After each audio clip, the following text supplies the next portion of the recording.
Gotti forgot to charge his phone or it didn't charge, so we don't have good audio today. I'm sorry, you guys.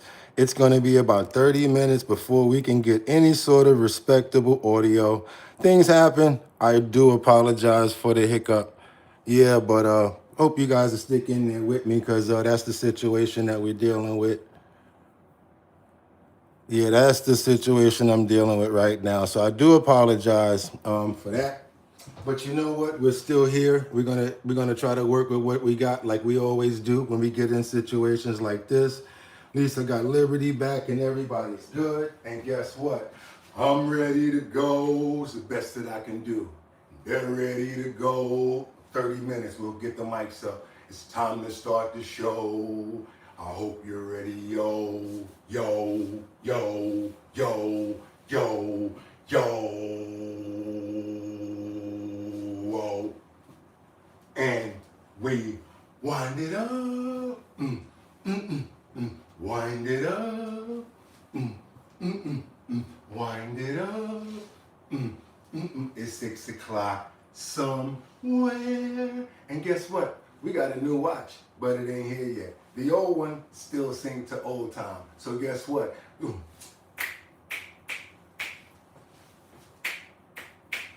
And we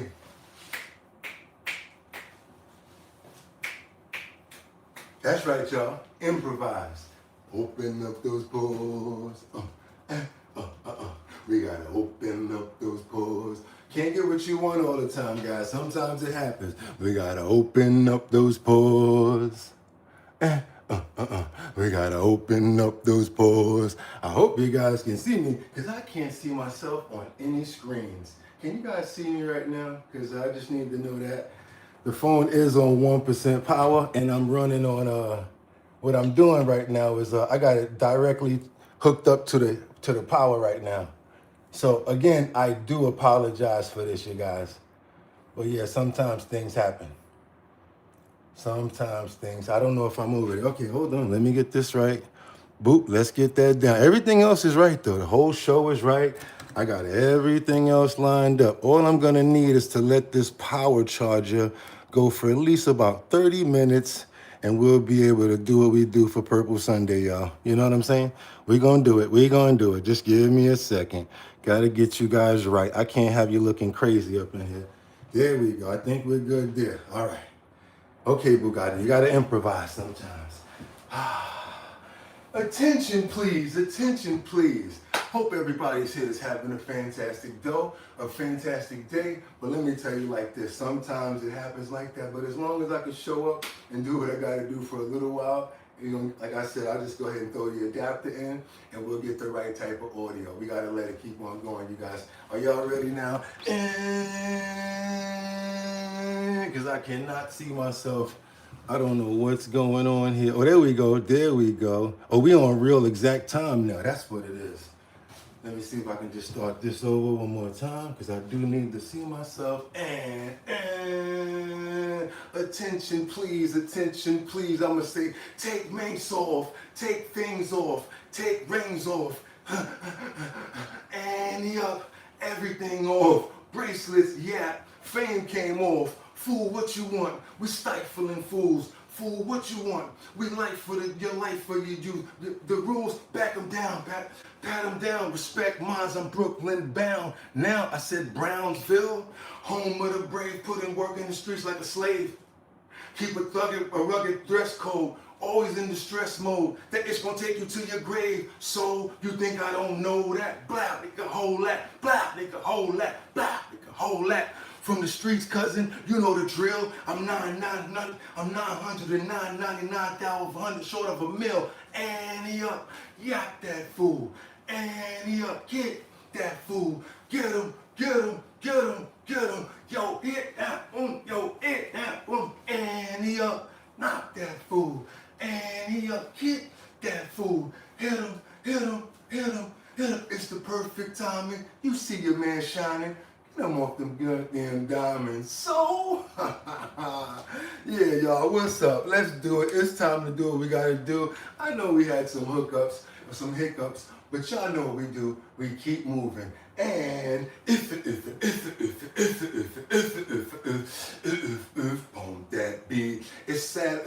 Monday the 8th, y'all. That's right, y'all. Purple Sunday, that's what it is. Okay, I'm your host, BOOGOTTINYC, and this is our bottom line, where we be talking about this and that, and chat, and this, and this, and that. And we be talking about this and that, and that, and this, and this, and that. Still got me lit. Hey everybody, hope everybody's having a fantastic day. Just gotta tell you guys, I'm gonna be projecting today with my voice because I know that we do not have a microphone. So I'm gonna be doing the best that I can to make up for what we do not have right now. Why don't we have a microphone? Because when I went to cut on YouTube, I saw that the phone was off. Tried to cut it on, no power, battery at 5:58. I'm over there like, no, had to go grab an extension cord, threw it in the bottom. I said, you know what, we're gonna still make it do what it do, because hard times happen and sometimes you gotta adapt. And sometimes it makes you realize how good you are when you gotta be under pressure when you work. So that's what we're doing over here. We're not gonna hold back, we're not gonna play any games, whatever. People wanna leave, y'all can do so. I understand we don't have perfect audio, but it is what it is. People that stick around, I definitely appreciate you guys, because guess what? Not gonna even hold anything back right now, and I hope you guys are ready. I do have a power adapter, a supercharger that's adapted to the phone. So I'm thinking that it could be anywhere from, let's say, 30 minutes to 45 minutes before we get some really good audio. We get some really good audio in here, and what's gonna happen after that, I'll be able to go ahead and put the adapter in. That's the Hollyland lock that we normally use. I'm just gonna pop that in. Already got the mics ready to go. How bad do I sound though? Let me know, how bad do I sound? Do you guys actually hear me? Or what do you think? Am I sounding okay at least? Let me know if you guys can actually hear me at least a little bit decent.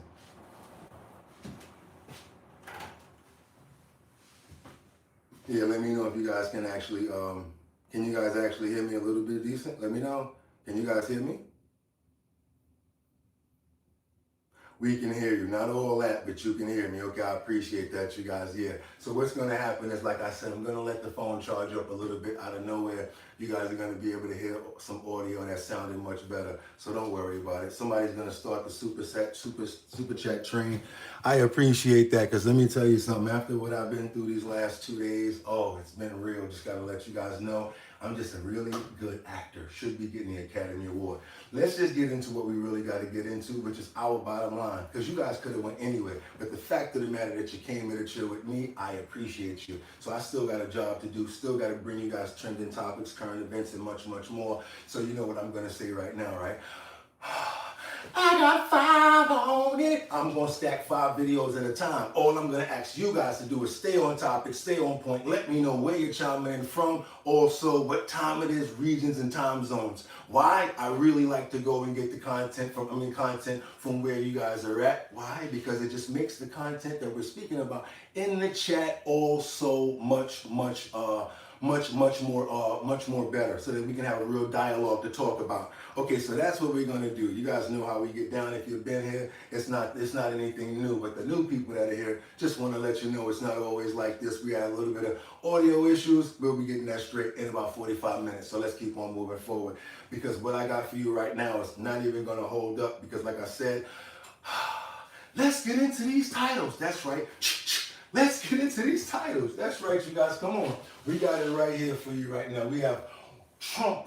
What will happen now that Trump has been given the green light on Iran? As you guys know, they were trying to put a pause on what he was able to do.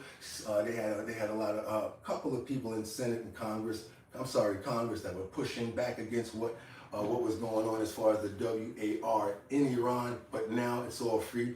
Trump can do without actually almost whatever he wants to do until the next time they probably bring something up. Let's keep on moving forward, you guys. Let's go. What do we have here? Secondly, we have Hillary Clinton has asked if she saw the hot tub and pool images of Bill Clinton. They want to know, hey, Hillary, have you actually saw the pictures? The pictures of Bill Clinton in the hot tub with these young girls? She responded, what do you guys think she said, unless you already saw it? Let's keep on moving forward, you guys. What else do we have? Because last but not least, we've got Governor Tim Walz and Keith Ellison, probably the last of the clip that we're going to be bringing up, which is where they face Congress as temperatures rise in the Minnesota fraud investigation. We've got that. We've got so much more, so much more. We're going to get into it right now, you guys, and we're going to get into it with the president. What's that? We got gaggle from the president coming straight up right next, who's basically talking about the attacks on Iran, as well as it being like on a level of 1 to 10. We're probably at a 15 currently. Let's keep on moving forward. You know what I'm going to do? I'm going to throw on a subwoofer. Do something that we never actually did before. Let you guys see what's up with that. So we're about to throw on a Subsy. Go ahead now. We're going to do surround sound since we got a little bit of issues going on. See if that helps the situation a bit. Let's go.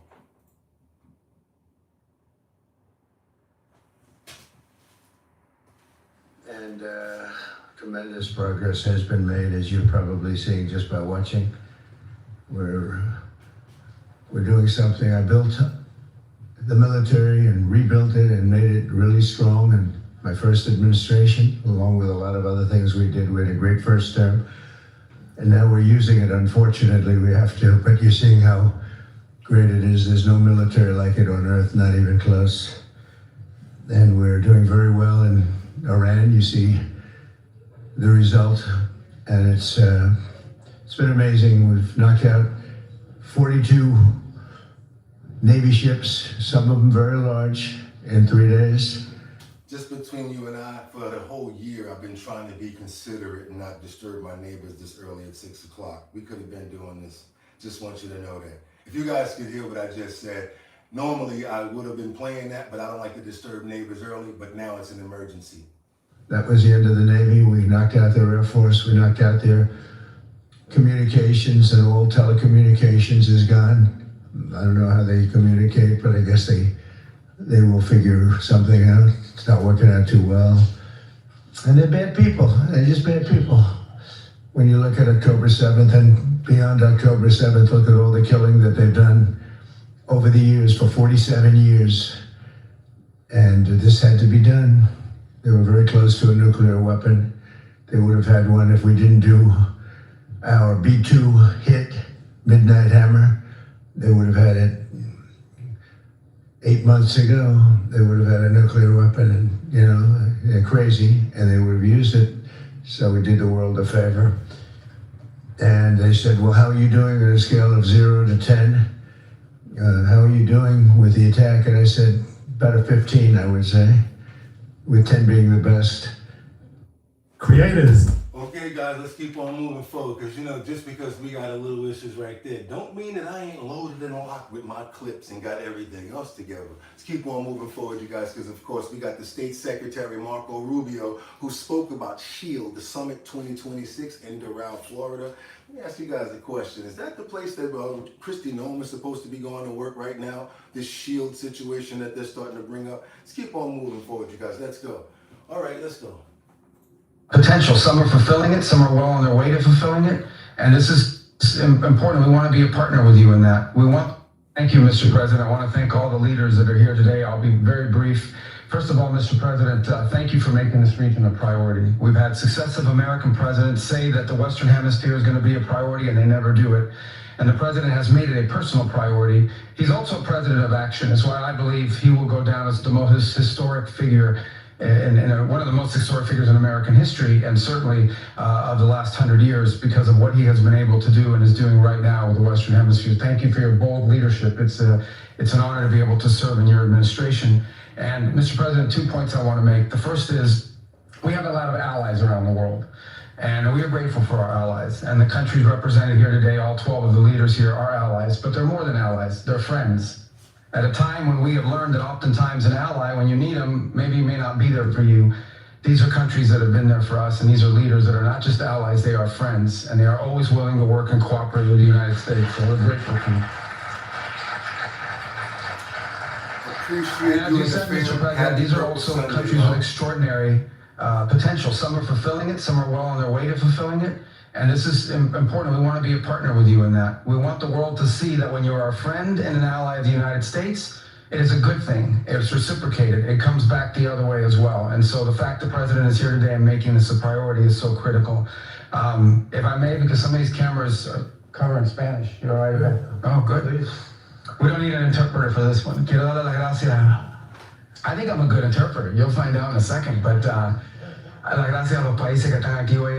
Okay, you guys, I'm not going to make you sit through that the way that they made them do it. I'm not scared. We're going to keep on moving forward. That's right, you guys. Let's keep on moving forward because now Truth Social, we got a complete destruction and situation going on here as far as what Trump is saying as he vows to hit and run very hard. You know, I don't want to say the certain thing, but that's why I said, you know what, I'm going to figure out a way to do it a different way. We're going to call it hit and run instead of, you know what, Iran, because just don't like the way that that's sounding nowadays, especially with what's going on.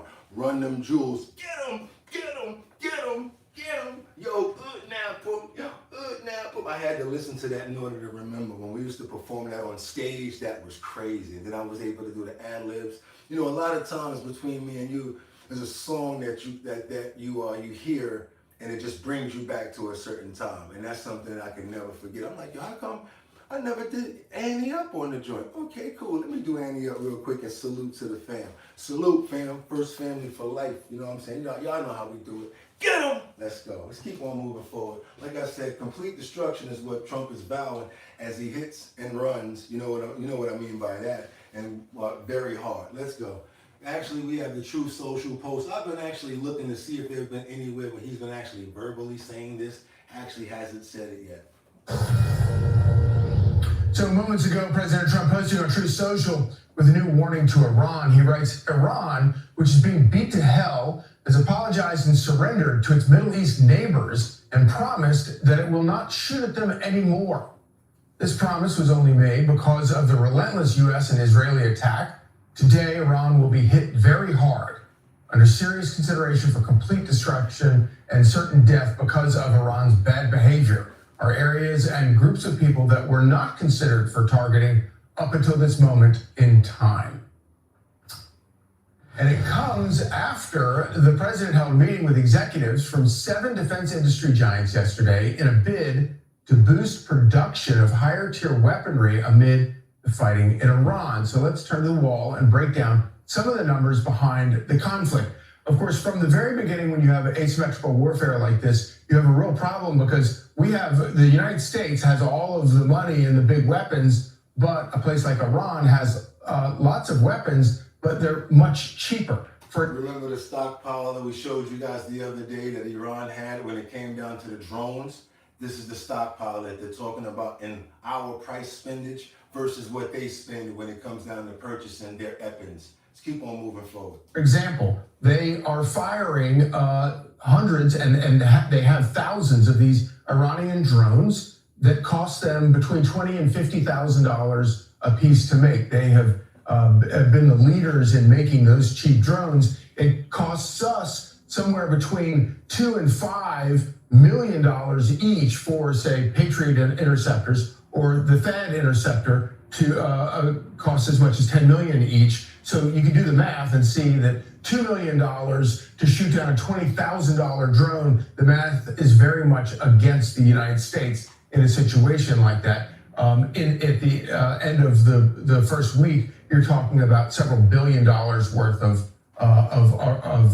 defense measures on our. So it's like we pow into something expensive. They're over there hitting it with a slingshot and making everything just finish it off. And the prices that we're paying is such a difference in the pricing for what we're actually paying, you guys. So yeah, sometimes you got to make it make sense. But you know, that is what the type of weaponry that United States has and what the cost is. But there are other things that we do have that make sense to have, which is things that can actually pow it out of the sky, stuff like that. You got to keep on moving forward, you guys. And I appreciate you for hanging in there with your boy on Purple Sunday, you guys. It's been a rough morning starting, but guess what? Once we get that ball rolling, we're going to be fine. Let's keep on going because, again, just a little bit more from the president as he speaks about Cuba, says that they're on their last moments of life. Don't want that to be true, and I want to pray for Cuba just in case that could be anywhere imminently true, because no one should be dealing with situations like that, especially families, children, and no one. Amen. Let's keep on moving forward, you guys. Don't forget, we still put it down over here.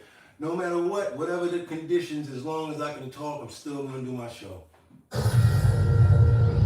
So moments ago, President Trump posted on Truth Social with a new warning to Iran. He writes, Iran, which is being beat to hell, has apologized and surrendered to its Middle East neighbors and promised that it will not shoot at them anymore.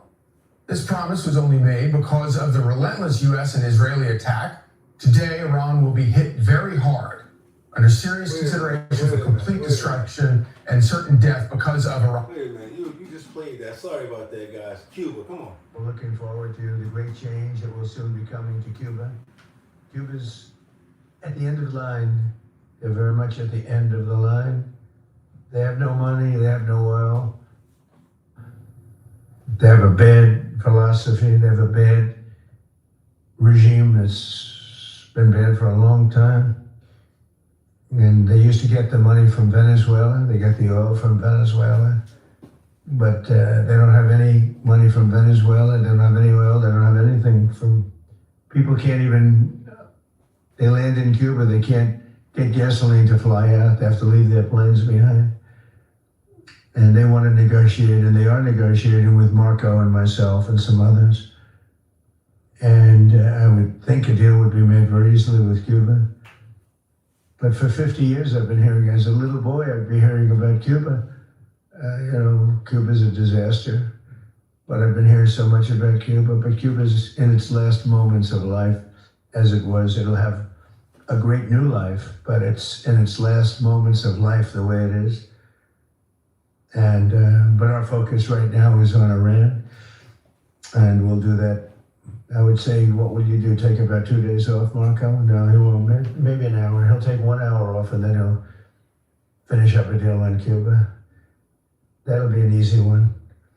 But it'll be the entire region that we're doing that. Many of you have come today and they say, I hope you can take care of Cuba because you've had problems with Cuba, right? You mentioned, I was surprised, but 4 of you said, actually, could you do us a favor? Take care of Cuba.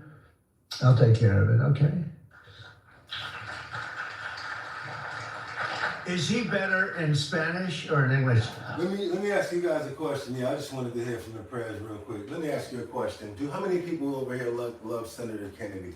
Think that he's a good senator, he does his job, and he does what he's supposed to do. You guys know what I'm talking about. Senator Kennedy, if I'm not mistaken. I don't know what state he's from. I don't want to get it wrong. You guys will let me know what state he's from. Senator Kennedy, he always has a whole bunch of mic drops and a whole bunch of things to say. You guys, you look at that. Still Derek said me. Kevin Blank. What state is he? What state is he from, you guys? What state is Senator Kennedy from?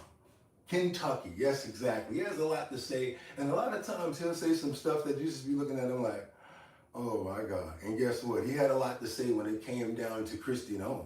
I personally feel that he had a lot to do with her getting fired and getting sent up out of here. 86. What do you guys think? If it's not too much to ask. If you think that Senator Kennedy was probably one of the stones that broke the camel's back, along with the expensive campaign that Kristi Noem put together, give me a thumbs up and let me know if you guys think so. If you think otherwise, let me get a thumbs down, and whatever your explanation will be, I'll be reading it. He's a great guy for up north, so are you. I appreciate that so much, Anthony. Good answer. Casey said hi. Makes me laugh. Senator Kennedy is from Louisiana. Okay. She wasn't fired. She was transferred to a different department, Boogotti. Get it right, says Terry. Okay. Let's keep it going, you guys. He seems to know a lot, says Lisa Roy. I think it's because he pays attention to the information that comes across his desk, as well as what's going on out there. How you doing, Terry? Hope you're doing good. We've been praying for you all week, sis. Definitely let you know that. Now we got to get on into it. Let's see what Senator Kennedy actually did have to say about Kristi Noem getting 86th, and it was just his job. It was just his job. Let's go, you guys. Let's go. Tomorrow is set to host the leaders of 12 nations in Florida to talk narco-terrorism and immigration. The administration dubbing it the Shield of America Summit. Now that may sound familiar because yesterday, Trump announced outgoing DHS Secretary Kristi Noem will be a special on. I know it's hard out here. I know the audio is a little rough. That's why I need you guys to double tap that screen and get the likes up, because I need as much help as I can get when things like this happen. I need the support of my fam, my team, my co-hosts, all of you guys out there in YouTube land. I still need you to stand up for me. We got about 20, 30 more minutes of dealing with this, and then we're going to go ahead and click the mic in. I actually don't think it sounds that bad, if I'm not mistaken. Let me know what you guys think since we put the Bluetooth on. Let me know. I know probably I need to talk a little louder to get to over there, but the sound should be okay. Let's keep on going, y'all. Yes, do me a favor. Can we go ahead and get the 100 likes? I'd really appreciate it. Thank you so much. And Cinnamon, appreciate you. We're here for you, Bugatti. Come on, you guys, let's go. Convoy of the group after replacing her at Homeland Security with Senator Markwayne Mullin. And it was reportedly the DHS TV ad that was the key factor that led to her ousting. That staggering price tag was brought up in a combative Senate hearing this week. And you're saying that you're testifying that President Trump approved this ahead of time? Is that my understanding? We had conversations about making sure that we were telling people. No, ma'am. I'm asking you, sorry to interrupt, but the president approved ahead of time you spending $220 million running TV ads across the country in which you are featured prominently. Yes, sir. We went through the legal processes, did it correctly. Did the president know worked you with were going to do OMB. this? Yes. He did? Mm-hmm. Yes. Okay. The man behind that question joins me now. It's Louisiana Republican Senator John Kennedy. Senator, it's always great to see you. Thanks for being with us here today from Louisiana. Thank you. Louisiana. Reporting is that you talked to the White House before that questioning. I'm curious how that all came together to talk to the secretary about the price tag of that ad. Well, there's nothing extraordinary about what I did. There's nothing mysterious about what I did. I did my job as a senator. I'm very fond of the secretary. I congratulated her at the hearing, and I was sincere in my congratulations about executing the president's policy in securing the southern border. I have been concerned, though, as have other senators who have chosen not to speak out.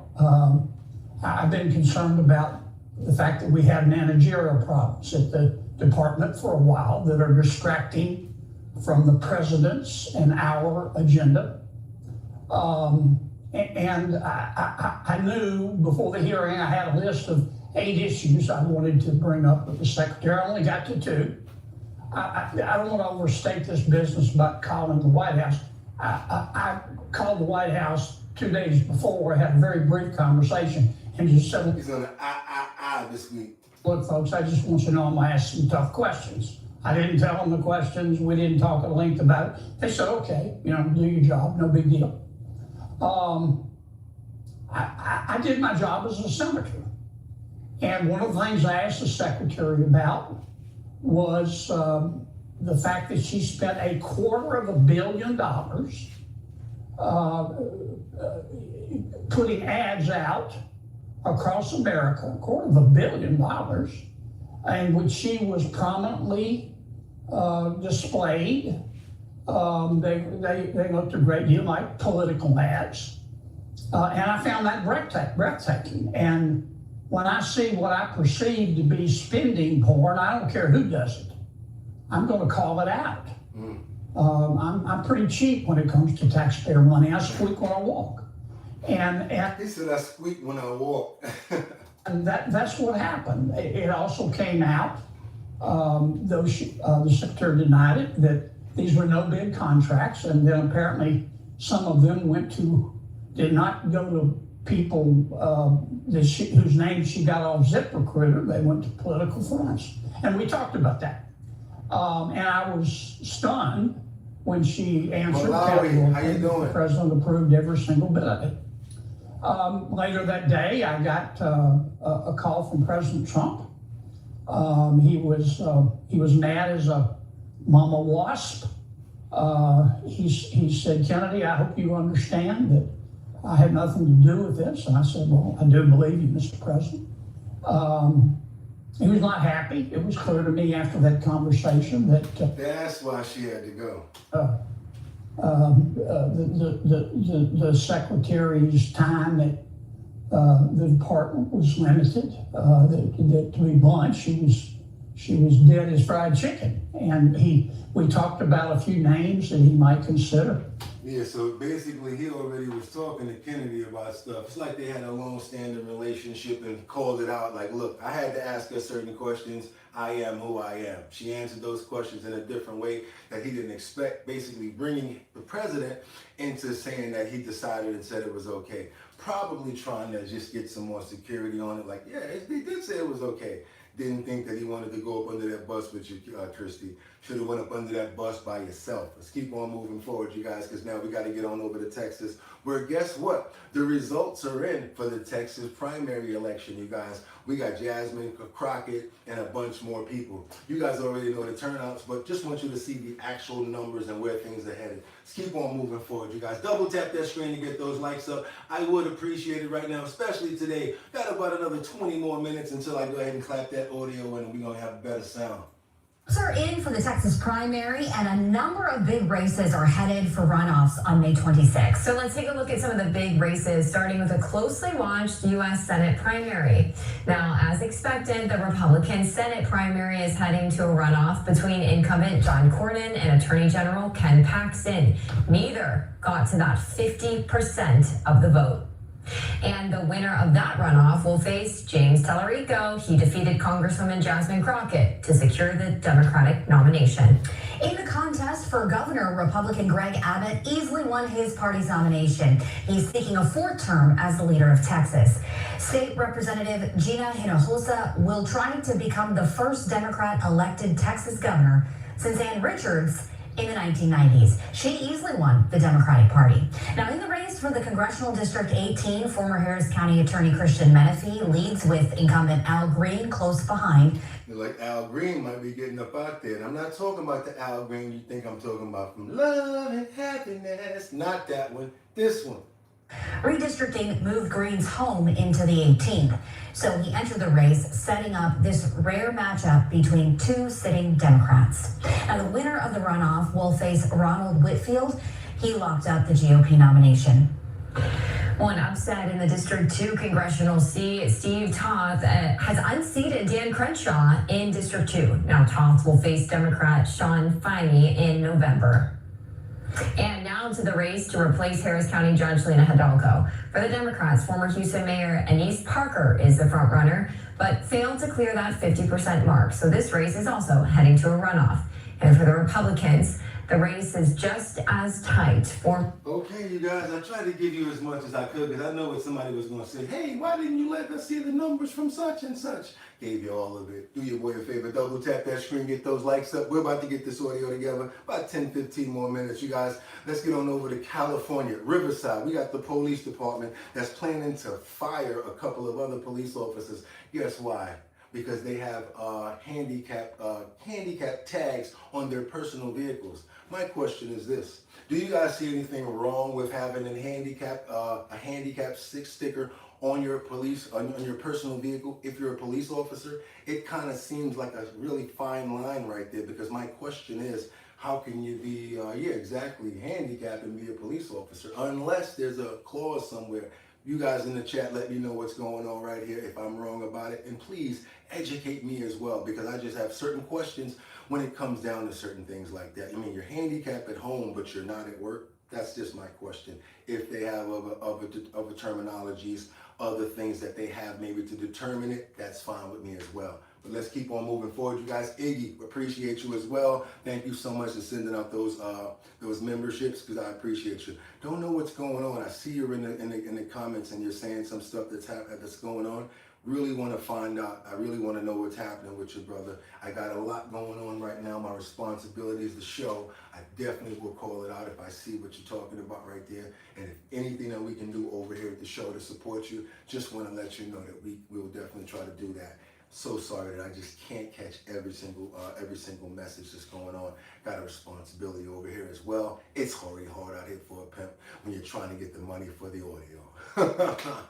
Let's keep on going, you guys, and we're going to definitely pray for you as well as your family, that you guys get everything that you're supposed to have. Please have 100% health, recovery, work, everything that you guys are supposed to have as far as the children, and please, you guys, have them covered and make sure that that God is definitely in their lives. I know that He is. Amen. Let's keep on moving forward, you guys. Yeah, we're gonna get on over to California. We got to get on over to Riverside. Remember, Tupac said that inside the juice. Riverside, fool. Department is basically planning on firing these 2 police officers. Don't know what you guys think about that. Let's go. Riverside Police Department is planning to fire 3 officers because they have disabled veteran license plates on their personal vehicles. The officers have filed a discrimination lawsuit against the police department. Fox 11's Nick Garcia has the story. Now, the 3 officers are military veterans. All 3 have a 100% disability rating from the VA. Now, the police department is alleging they lied about their physical limitations in order to get those plates. Their attorney, though, says that's not true. 3 Riverside police officers who previously served in the U.S. Army and Marine Corps have been served with paperwork saying the police department intends to fire them. Their attorney says it's because all 3 have disabled veteran license plates on their personal cars. They're saying, because I've seen the paperwork, that these guys must have lied in order to get the disability rating from the VA, which of course is nonsense. He says none of the officers have asked for special accommodations at work, which the department is using to back up its claims. McNicholas says the VA disability rating system can be commonly misunderstood. Just because you're 100% disabled under the VA rubric does not mean you are disabled for purposes of California employment law. The department told the officers it plans to fire them last week, and an effort by McNicholas to settle with the city has failed. He says he will see this lawsuit through, and if they do ultimately get fired, looks forward to presenting their case before a jury. Love right back to the Sewanee country of the family in Florida. Thank you guys so much. And what else we got here? We got Iggy Maniac. There we go. Gift memberships, you guys. Go ahead and grab them. I threw out 5 yesterday, so I know we got a lot of family over here that's going to be grabbing them. So you can hire someone that needs special accommodations in California. I think they don't want to discriminate because when it comes down to the hiring practices, they may be looked at as they are discriminating when it comes down to the hiring. So they get a little scared when it comes down to that. I think probably during the course of them being an officer, finding other things, that's probably when they introduce this thing here saying, you know, it's like a conflict of interest right in there. It doesn't make sense. I don't know what's going to happen in this case. It's a pretty fine line. But depending on what their jobs are, that could hold a lot to do with it as well. Let's say that they're 100%. Let's say that they're 100% disability, but they're only a police officer in their administration, or they only do like let's say traffic or something like that. That could be a little different. Let's keep on moving forward, you guys. That's how I look at that. Trump, he arrives at Dover Air Force and with transferring with Pete Hegseth some information where he basically says he did the world a favor by Iran. You know what I'm about to say, right? Attacking, I don't want to say certain words, attacking first. We're doing very well in Iran. You see the result. And it's been amazing. We've knocked out 42 Navy ships, some of them very large, in 3 days. That was the end of the Navy. We knocked out their Air Force. We knocked out their communications, and all telecommunications is gone. I don't know how they communicate, but I guess they will figure something out. It's not working out too well. And they're bad people. They're just bad people. When you look at October 7th and beyond October 7th, look at all the killing that they've done over the years, for 47 years. And this had to be done. They were very close to a nuclear weapon. They would have had one if we didn't do our B-2 hit Midnight Hammer. Again, you guys, do your boy a favor. I would appreciate it. Just show some support for Purple Sunday today. Let's double tap that screen and get those likes up. A company can deny a person with disability lawfully in the accommodations with the cause of the compact financial hardships, says Ms. Swanza. Thank you so much, Ms. Swanza, for the $4.99 super chat. You guys do me a favor and show Ms. Swanza some love for the $4.99 super chat. Money ain't easy to get nowadays, trust me. Indoor walls. There you go, Meme. How you doing? Vincent, what's good? See you up here doing your thing. Ad Rains, nice to have you in. Do me a favor for about 5 or 10 more minutes. We're gonna have the audio rocking. We're gonna get it. We're gonna get it right now, you guys. Let's keep on going. They would have had it 8 months ago. They would have had a nuclear weapon, and they're crazy, and they would have used it. Thank you, President Trump, for acknowledging the numbers and letting us know about what the numbers are, seeing what's going on. I look at that to think that this may not be a situation that's going to be long and drawn out. But you know what I do have to admit? I talk to Chat a lot, Chat GPT a whole lot, just to ask questions because I want a different opinion and probably something that's going to go source numbers and information. So I did ask Chat, how long do you think this is going to last? You think it's going to go long or really quickly? Sad to say, even Chat said it might take a long time because you got some stubborn, as far as like really strong adversaries in this, and they're really going to fight back for a long time. So we're going to see how this winds up. Hopefully there's not so many casualties, especially when it comes down to the urban warfare. Let's keep on moving forward, you guys, because we got some information coming in. The last of these interviews yesterday that were with Tim Walz, as well as Keith Ellison. We're in this interview right here. We've got Byron Donalds, who's interrogating Tim Walz about what he knew and when he knew in Minnesota. Doesn't seem like Tim knew too much, you guys. Doesn't seem like it. Let's keep on moving forward, you guys. Let's go. Mr. Donalds from Florida. Thank you, Chairman. Governor Walz, when did you first receive notice of potential fraud in Minnesota's social services programs? Social service programs in general. We knew that there was issues with the CCAP program as early as 2012, and my first days in office, we started taking action. But as governor, when were you first notified? Before I took office. All right, Governor Walz, former Department of Human Services Commissioner Tony Laurie testified that you were aware in early 2019 of fraud in 2 Department of Human Services administered programs. Is this statement accurate? Not that I recall. I'm not sure what he's speaking about. You know,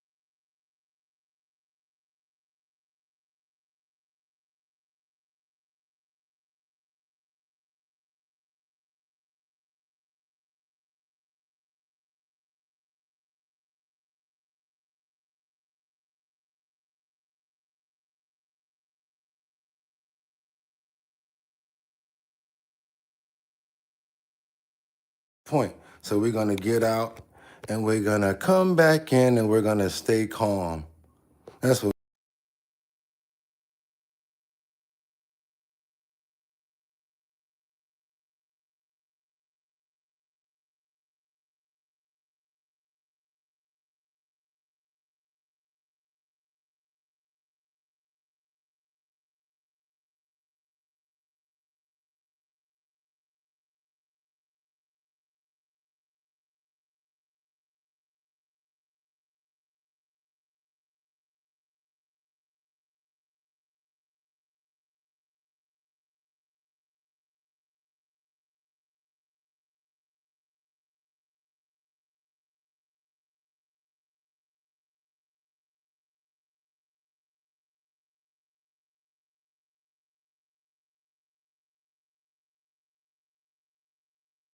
Just when I thought I was out, they pulled me right back in.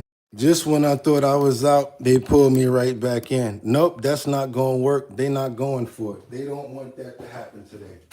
Happens every day. who was notified, Governor Walz? The the agencies do their work, the commissioners, and then if someone in my office was notified, they let me know. As governor, I make, 50 decisions a day. I said I did this job for 12 years. I make more decisions in a day. Governor Walz. So someone was maybe notified, but the agencies are the ones that take the May I ask action. the next question?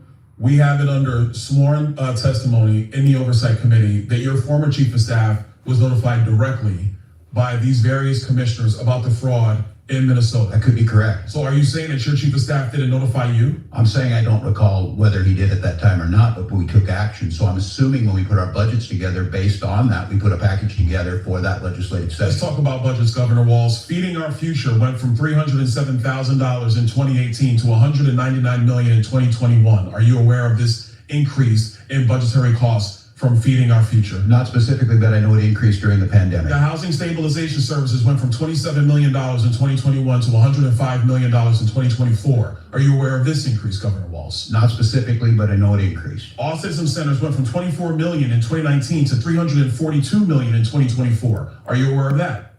Not specifically again, but yes, we know the budget's increased. Integrated Community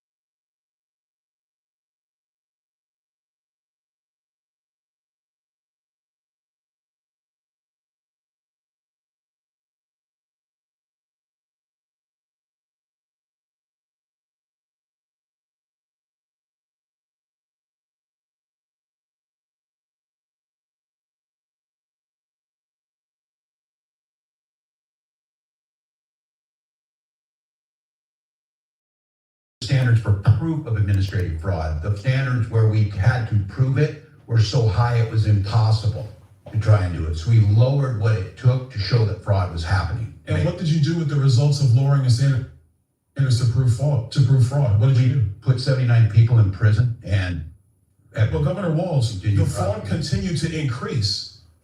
It increased under your tenure. Do you acknowledge that? Did the numbers increase? Yes. And I tell you, when you catch people and prosecute them, it shows up at the fraud increase. I would tell you, Congressman, But if because you're not hearing about fraud, doesn't I got 50 seconds, Governor, and I don't want to get into a fight with you, but let me move quickly to the Lieutenant Governor. Peggy Flanagan's your Lieutenant Governor, is that correct? That is correct. Does the Lieutenant Governor go on the ticket with you, or are they elected by themselves on a ballot in the state of Minnesota? It's on a ticket. It's on a ticket. Peggy Flanagan essentially works for you. She has an independent office. She's a constitutional officer. She's on the ticket, but she is independent as a constitutional You officer. could ask for her resignation at any time, is that correct? That's typically how it works with lieutenant governors. Yeah, but she's a constitutional officer. I don't believe that's happened in Minnesota. Peggy Flanagan is, there are accusations that she was intimidating whistleblowers. There was a meeting on April 12th of 2024, where she went on stage and publicly denounced whistleblowers in the state of Minnesota, calling them losers in their mother's basements. Is this the type of treatment that your administration allows for whistleblowers in Minnesota? I'm not familiar with that. All right, that was just 50 seconds. We got enough out of that. But as you can see, he did have him up against a rock and a hard place. That was me, you guys, trying to add the audio again and see if it would have come on in. But it's not having it today. Sometimes you got to know when to hold 'em, know when to roll 'em, know when to walk away, know when to run. You never count your money when you're sitting at the table. That's what we're doing right now. I should have been trying to count my money while we're sitting at the table, because there'll be time enough to count it when the dealing's done. Let's keep on moving forward, you guys. We got to get on over to Miami, where the police arrested 3 people. That's right, 3 people. That's right, 3 of them. That's right. They got arrested in connections to multiple robberies in Pinecrest. They just was going around, you get real snob, you get real snob, you get real snob, and they finally got caught. That's right, you guys. Let's keep on going. Let's go. Let's go. I'm over here trying to perform right now. Hot as HELL. I don't have the fan on today because I don't want it to affect the audio. So that's why I got a little bit of sweat up on the brow. And guess what? I forgot my water. It's in the refrigerator. Boy, Boogotti, you're batting 1,000 today, boy. But we call this what? Purple Sunday, y'all. do your boy a favor and get those likes up, because I've never worked under these conditions before. I'd rather go back to the other day when I had to play from the history. At least we had good audio and we was doing our thing. Let's keep on going, you guys. I need all the support that I can get when I say about those likes. If you're here, I need you to hold me down. Go ahead and like the audio, like whatever you like about it. Just give me one for the day, because sometimes I need a favor too. Let's keep on going, y'all. Let's go. See what's going on with these robberies out there in Pinecrest, Miami. News starts right now. Right now, 5:30, a crime alert. 3 people behind bars accused of trying to steal cars right off people's driveways. And Pinecrest police track those suspects across the county. Local 10's Byron Tollefson is joining us live. He's in West Miami-Dade now with more details for us. Byron. This area was absolutely packed with law enforcement earlier today, and this story continues to develop at this hour. Investigators are starting to believe this was much bigger than just one case, just one break-in. Pinecrest police now confirming to us that at least one of the suspects it arrested today was involved in a prior break-in as well. Sky 10 hovering above as 3 suspects are taken into custody in West Miami-Dade. Investigators believe that this group broke into several cars in Pinecrest just this morning. Pinecrest police, Miami-Dade sheriff's deputies, and Florida Highway Patrol surrounding the suspects near the Turnpike and Okeechobee Road. And now, Pinecrest police confirming to Local 10 that at least one of these suspects was involved in another break-in in the area over the last several weeks. Detectives continue to try and figure out if the whole group is connected to multiple home and car burglaries around the area. One along Old Cutler Road in Pinecrest. Damn. Surveillance video showing several people getting out of a car and trying to break into a Cadillac. So they basically go into the rich neighborhoods, you guys. That's how they do it. Go to the rich neighborhoods, try to steal the cars. Make sure your cars are locked. I know it might be nice in your neighborhood, but be careful, because they definitely are trying to go there because they know it's nice in your neighborhood of Pinecrest. Keep on moving forward. Escalade parked outside a home. Police say they later opened the home's front door before the alarm went off, causing them to bolt. Now, investigators are working to put all the pieces together. We know we have them on at least 5 incidents just this morning, and we're trying to now expand that to see if they were also related to some of the things that happened in the weeks prior. So where haven't we went on our bottom line? We haven't been to certain places. We've been to a lot of countries and a lot of places, but we never been to this place. We're going there right now. It's the first time, and it's got a lot to do with G-O-L-D, G-O-L-D, G-O-L-D, G-O-L-D, G-O-L-D, go on 22 years old. You don't know nothing about that Nice and Smooth album. Don't sleep on the Nice and Smooth album. Those guys right there were actually really good artists. Anybody know about Nice and Smooth? It's funky, also hip hop junkies. I said all we wanna do is and you. I got a funky rhyme with a funky. Matter of fact, I'm not gonna say that because I might need that song for tomorrow. Let's keep on moving forward, you guys. Let's get on over to Ghana, where they defy the global pressure on new gold royalties. There's a hike going on. The government says it will go ahead with the plans to increase the mineral royalties. Let's keep on moving forward, you guys. Let's get on over to Ghana. Okay, I thought I had it right behind you, talking like you're actually ready to go. You're not. Ghana's government says it will go ahead with plans to increase mineral royalties from the current 5% to a sliding scale of 3 to 12%, depending on global prices. According to Reuters, there is mounting pressure on Ghana to abandon the proposed amendment to its mineral royalty laws. DW correspondent Eric Morena-Egbeta has more from Accra. Ghana, Africa's top gold producer, is exploring changes to royalty regulations following criticism from its citizens over mining agreements that have not benefited them for decades.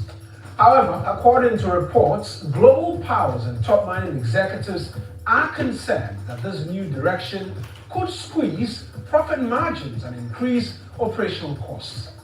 Embassies from the US and China, as well as the high commissions of UK, Canada, Australia, and South Africa, have been engaging with government officials.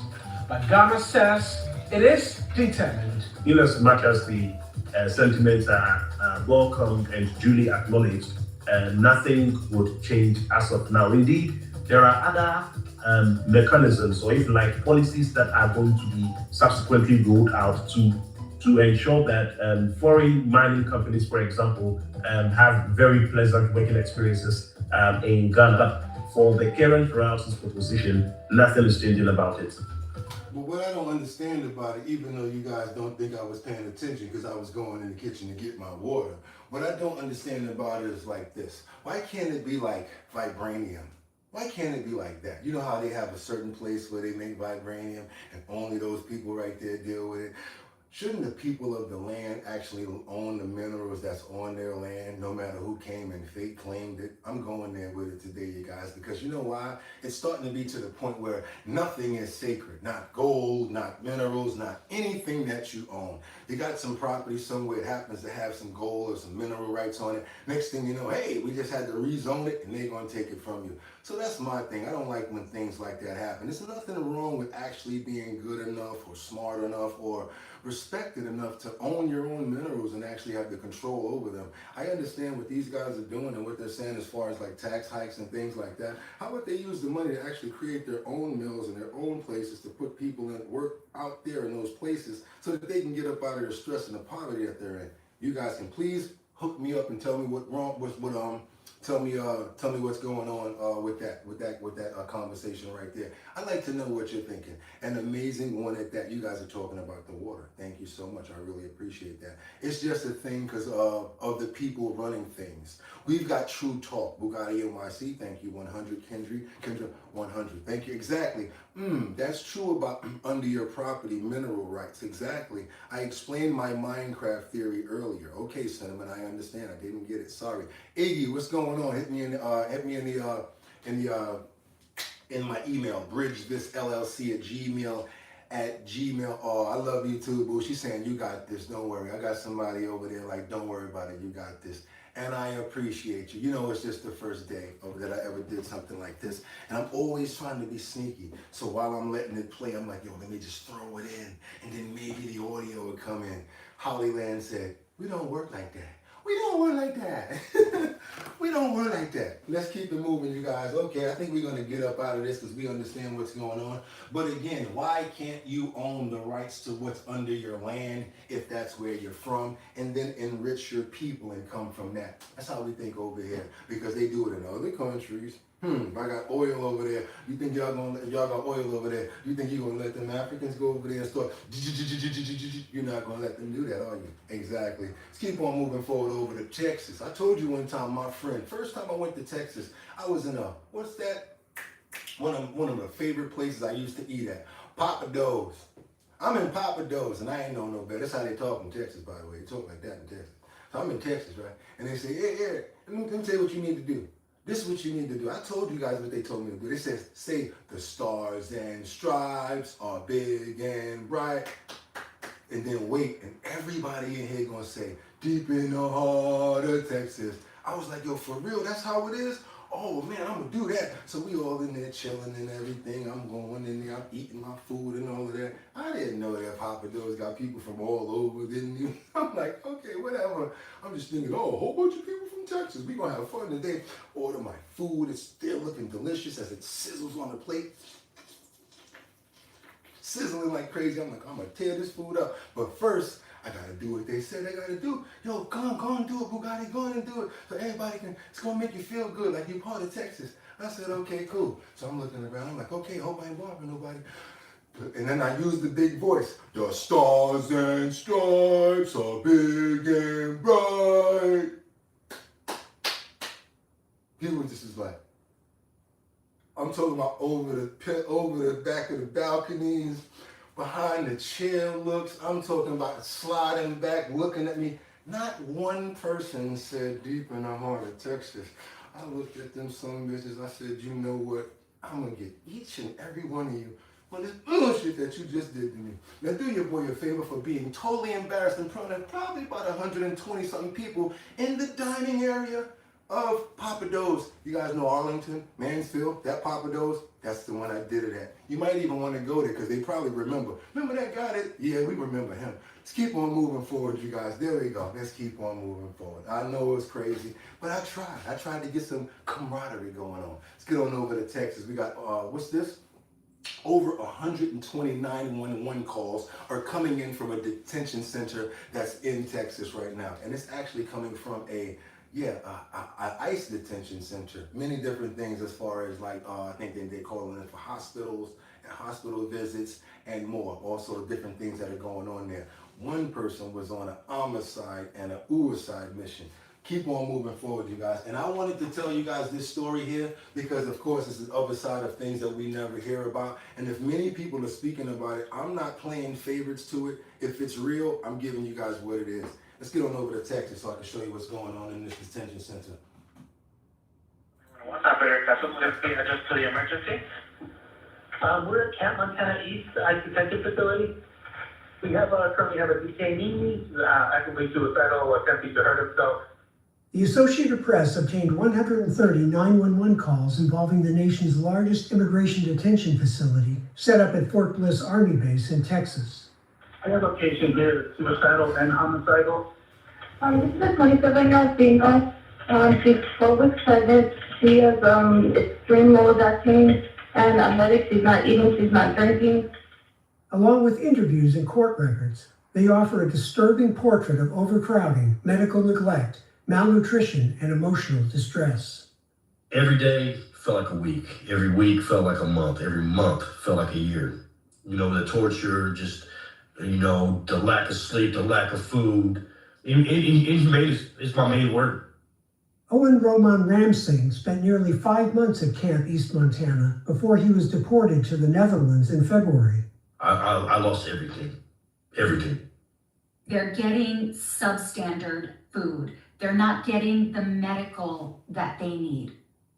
This place needs to be shut down, and it needs to be shut down immediately.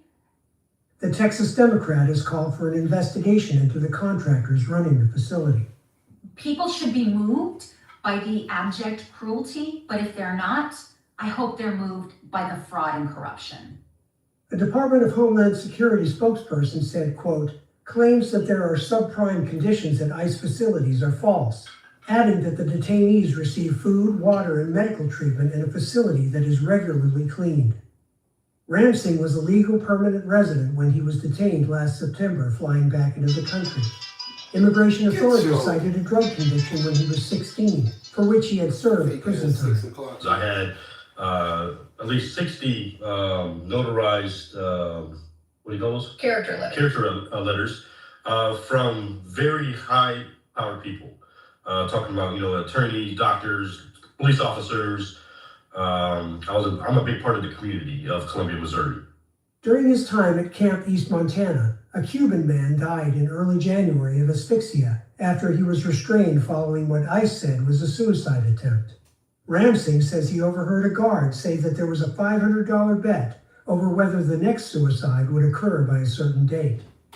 Oh boy, yeah, I wanted you guys to know at least something about that. That's this ICE facility out there, you guys. I don't know how true it is. We will keep on diving into it. Nobody deserves to be treated like that. I mean, you're already incarcerated and you're already in a bad situation. But to live in situations like that and conditions like that, no one should live like that. I want to pray for the person that they said lost their life and hopefully they get through this right here and more people probably shine a light on it to see if this is true or not. And then if so, start to fix what's going on in this situation here with this detention center. Amen. Amen. The last thing I want to say is this. I actually also saw where they said it was a contractor that is controlling this facility here. If contractors are controlling it, you really never know what's going on because it's not like state control or city control like our prisons and our jails are. If it's contractors, it's probably contracted security, contracted everything. So there may be need to look into that a little more. Gotta just be honest with you guys. We don't play around when it comes down to the bottom line over here. That's what we actually do. Let's get on over to, let's see if I can do it.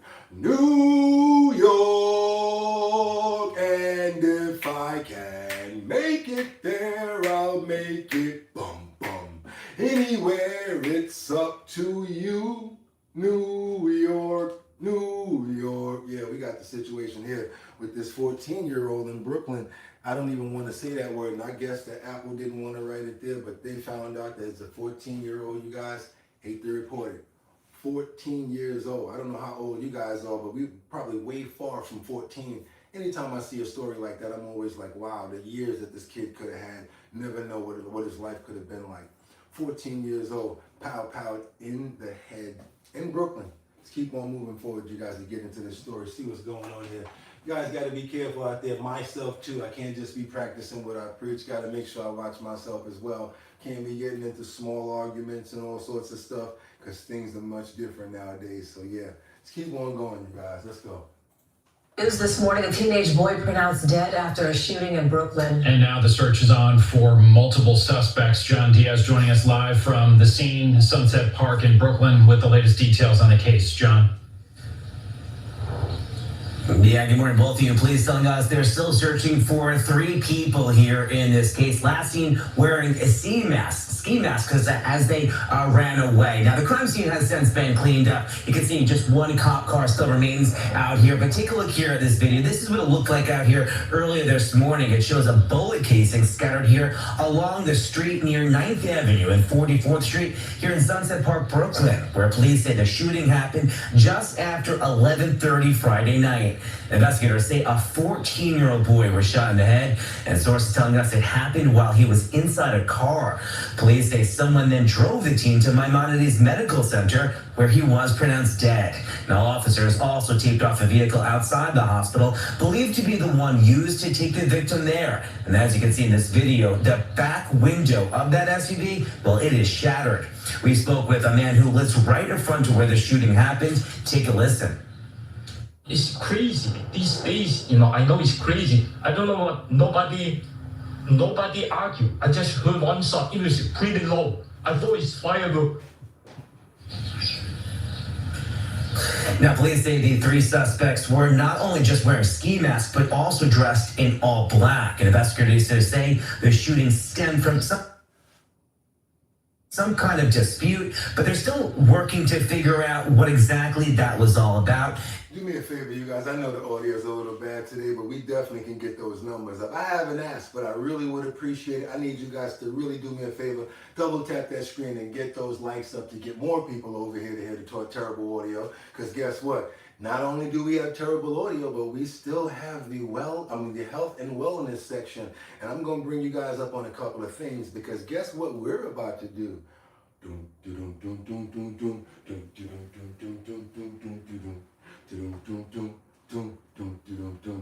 Get gardening. We're making the kits right now, you guys. We've got the Our Bottom Line Justice for All starter kits that we're actually putting together today, Purple Sunday. And as you guys you don't have to ask, why do you always wear purple? Because it's my favorite color. We're going to be sending out the gardening gloves. We've got the food, and we've even got some seeds, you guys. And after we're done, we're going to be sending out those Justice for All starter kits, you guys. It's going to also come with what? It's going to come with, you know what it's going to come with? One keychain as well, and it's going to come with a decal. That's right, so you can actually put this decal on your starter kit or on your refrigerator or on your bumper or on your car, so on laptop. And if you want, you can be a part of the family and show some love by putting this on your keychain. And you guys, if you're getting them, send me the photos. If you got an animal, put your dog or your cat next to it. We'll put them up in the post notification area. So yes, the starter kits. You're going to be able to get the purple gloves. You're going to have the monogram Our Bottom Line starter kit gardening pot. You're going to also get the purple Sunday gloves. That's right, you guys, for gardening. You're going to get food. You're going to get some seeds, as well as what? You're going to get the dirt. Even though it's heavy to ship, I promised it, so we're going to do what we got to do. Keep on moving forward over here, you guys. Let's go. And so far, they've made no arrests. For now, we are live this morning from Sunset Park, Brooklyn. John Diaz, CBS. We got to get on over to Florida right now because we got a situation where they're calling out some police officers or their sheriffs where they're telling them, we don't need you guys to be doing perp walks for certain situations. I think the perp walk may be necessary, but you know what? Everybody takes them differently. They could say, you know what? Look at my Instagram. Look how when I got arrested, wasn't I looking gangster? Yeah, I can understand why they're probably iffy about it. And some people use it some ways and some people use it the others. I'm talking about as far as when it comes down to the youth. Thank you so much, AD Maniac. 1 membership for a month. Bottom Line Gym Glove. Just wanted to say I do love y'all. We love you guys too. Let's keep on going over this controversy that's surrounding children being walked. That's what they're calling it. the walk. That's right, you guys. You know, we always talk about it over here. But what do you think about children?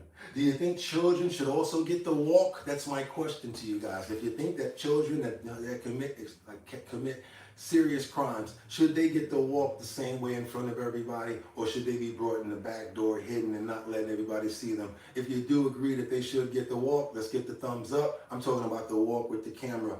If not, let's get the thumbs down moving forward, you guys. Let's go. Let's get on top of the situation here. We're still working. Tonight, 2 Volusia County kids arrested within 24 hours. Both of them accused of making written threats to kill. I'm Michelle Imparato. And I'm Jesse Pagan. The Volusia Sheriff's Office posted videos of their perp walks on social media, but some say that's only hurting them. Well, Patrick Perez talked with one of the boys' attorneys. Patrick, they're demanding the office take the video down. Yeah, Jesse, the intention behind these videos is to deter students and children from committing these types of crimes. But a criminal defense attorney I spoke with says these videos may be doing the exact opposite of that. Yet another student in Central Florida under arrest for making written threats to kill. The Volusia Sheriff's Office says the 11-year-old boy in this perp walk video sent a message to 7 teachers at the land. Yet another student in Central Florida under arrest for making written threats to kill. The Volusia Sheriff's Office says the 11-year-old boy in this perp walk video sent a message to 7 teachers at the Land Middle School Thursday with the words, "I'ma shoot you." The boy was already in a diversion program for an arrest last October, according to the Sheriff's Office, for sending a group message, "I'm gonna shoot you," while attending Southwestern Middle School. On Wednesday, deputies arrested this 10-year-old Pride Elementary student, accusing him of writing on a classroom whiteboard that he'd bring a gun to school and leaving a list of people who I'm gonna kill in a desk. The attorney representing the student and his family, Jacob Stewart Jr., is demanding the Sheriff's Office take the video down. I actually know someone that had a situation like this in New York where the son had written on a table and his mom got called in, and what they said to her was, this could be GANG affiliated, so we need to get on top of it. He was fingerprinted, his photo was taken and everything. And we're talking about like a 10 or 11-year-old kid in school in New York now. They don't just look at it like you're just carving on a desk anymore or like writing. They look at it like you're graffitiing and you're tagging. They actually take pictures of the desks sometimes in New York. It's pretty crazy, you guys. Let's keep on going. In a statement to West 2 News, Stewart writes, in part, an autistic 10-year-old child was arrested, handcuffed, and placed in a cage, and it has now turned into social media clickbait because of law enforcement. Every hour this video remains online continues the harm to this child. A lot of times when juveniles are committing these acts or accused of committing these acts, it's a cry for help. Criminal defense attorney Rob Mandel, who is not associated with either case, argues these perp walk videos may be doing the opposite of deterring children and instead giving them the attention they're seeking. My advice to parents going through this is we live in a microwave society and everybody wants to get things over with quick. And my child was impulsive in school. We had to work so hard. I wouldn't want my kids in the video. He's come such a long way, says Crystal Frost. Understand that. The public needs to know who makes threats against schools no matter their age. I understand that, Bob. I'm okay, Kendra. Hope you're good. Phil of the year. Well, I'm nearly 55. Never thought it would come to this. That's not cheap. What else you got? Connie says, good morning. Good morning, Connie. Oh, I'm #1 in my own mind, brother. Okay, people can turn life around, though, and then should be sealed in juvenile records also. What you say, Vincent, their kids are desensitized. Yes, they don't really know about the Bible. They don't talk about God. They don't talk about the Holy Spirit. They don't understand, heaven or hell, you understand? So they don't understand where they could be possibly going. They really don't care. And honestly, I mean, how many times have you heard them say, we're on demon time? I can't just can't get that out of my mind. They really just own it and say they're on demon time. Let's keep on moving forward, you guys. Yes, I'm good, says Kendra. Thank you. Keep on moving forward, you guys. Let's work. Sorry was off topic, boo. It's all good. Don't worry about it. Let's keep on going, you guys. you just have to weather the storm, unfortunately. In a Facebook post about Thursday's perp walk video, Sheriff Chitwood wrote in part, I know some want to make excuses and coddle the select few who choose to make threats. You can pat them on the head and tell them everything's going to be all right. My job is to look out for everyone else. These idiotic threats disrupt our schools, eat up time and resources, and increase the chances a real threat slips through the cracks. If you can threaten to shoot 7 teachers, you can take a perp walk. Parents, discipline your kids, and I won't have to. Exactly. We always say the same thing here. It starts at home. It don't start out. It don't start at school. It doesn't start at the corner store. It really starts at home, you guys. And now let's get on over to another situation where it's pretty sad that we have to bring this story up that happened on a cruise ship. That's right, a cruise ship. We got a situation right here in Australia. We're going back over Walkabout again, you guys, where it was a passenger that lost their life. Imagine being on a cruise ship, a 3-hour tour, and literally being left on an island for 3 days. That's right, I think she was about 70 years old. Just want to make sure the numbers are correct. I'm not exactly sure on the age, but a passenger lost her life after being left on Lizard Island. A woman stopped to tie her shoe or to go back for something, and guess what happened, you guys? Yeah, they left her. Cruise pulled off. She was there for 2 days, left by herself, till they found her still on the trail. Let's keep on moving forward, you guys. Let's double tap that screen to get those likes up. I really need you guys today. Let's try to get it to over 500, you guys. We also got the Justice for All. We're going to start giving those away, too. So I think you guys probably want to go ahead and hit that like button. We might just give away one, let's say, tomorrow. That's right. Also, we still got the bonus going on, where if we by some chance get over 500 likes, we're going to be giving away, let's go for the gusto, 6 keychains and 6 decals. Let's try to go ahead and get those numbers up, and all you guys got to do is send me your address. I'll send them to you in the mail. Everybody's been getting them. Let's keep on moving forward. Let's go. Let's go. Elderly woman has been found dead on the Great Barrier Reef's luxury Lizard Island after she was allegedly left behind by a cruise ship. Rachel Baxter is following the story. Rachel, the woman was hiking on the island with a group from the Coral Adventurer. Good afternoon, Anne. Yeah, that's right. Witnesses have told me the woman in her 80s was hiking an area called the Cook's Look on Saturday morning. This is a 4-kilometre track, which is considered to be a very challenging route. She was with a group of other passengers from the Coral Adventurer, as you say, when she was in her 80s. Said she needed to stop and turn back. It's understood the group continued on the hike before returning to the ship and boarding the vessel before realising that she was not there. The cruise ship left the island and the woman wasn't reported missing until Saturday night. From there, a rescue chopper was sent to search for her, and 7 crew from the Coral Adventure returned to scour the island. Sadly, her body was found just metres from the hiking trail on Sunday morning. I spoke to one tourist, Tracy Ayres, who was sailing nearby when she saw the search unfold. I just feel terrible for the ship's crew and everybody here that witnessed it, and I feel so terrible for the hiker's family and friends. Such a beautiful place and such a tragedy. It's understood the woman was travelling solo on the Coral Adventurer on a 60-day voyage, which would have cost between $80,000 to almost $100,000 for a premium room. Police say a report will... Man, y'all couldn't turn around or text her or give her some sort of a monitor or something like that? You gonna leave the lady on the island out there like that? I think they're responsible, y'all. I don't care. But even though she said, I gotta turn back, look here, you trying us on that boat. We leaving now. We ain't get on that boat. That's how my mother used to do. She do that, you getting on that boat. I don't care if you left your best toy back on the bench. When you see this right here with my mother, all right, Mom. Yeah, you need to hit her with one of those. Look here, I don't give a fuck what you left back there. Your iPhone for $1,000. We leaving. All right, well, let's go. Exactly. Tell them to mail it to you. Ain't nobody tell you to leave it back there. Let's keep going. Will be prepared for the coroner, and they are treating the death as sudden and non-suspicious. Yeah, no, it was suspicious how they left her out there like that. How you know they didn't leave her out there on purpose? Let's see how much money she got in the bank. People don't know what's going on out here. You never know. Let's keep on moving forward. Like I said, S-U-E, the F out of them.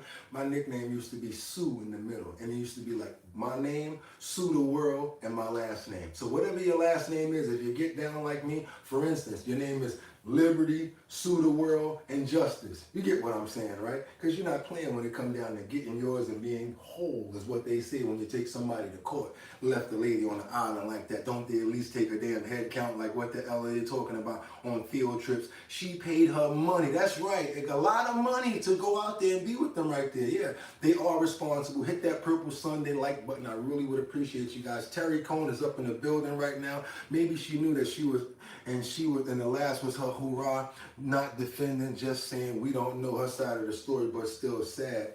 Never thought about that, because people do think like that. 60 grand to be murdered is crazy. She probably had his heart attack. My middle name is Sue, LOL. I don't know. I will. For that happened, I'm a modern times deplorable. Interesting, Terry. She was 80. Exactly. Family can those cruises, or your family can use those cruises for all kinds of things. You guys remember when the stepbrother just murdered the stepsister just now on a Carnival cruise? They just brought that out. Let's keep on moving forward, you guys, and I would really appreciate it if you show your boy some love and hit that like button, double tap that screen and get those likes up. Let them know that the audio has nothing to do with it, and we still get it in over here. We do this every single day. Also, if you appreciate the show, hit that subscription button and become a subscriber. Again, just a little hiccup for today. We're about to come up on our health and wellness section. Let's keep on moving forward, you guys, because yes, we got to get into a little bit of depositions where Hillary Clinton, did you see the photos of young girls in a hot tub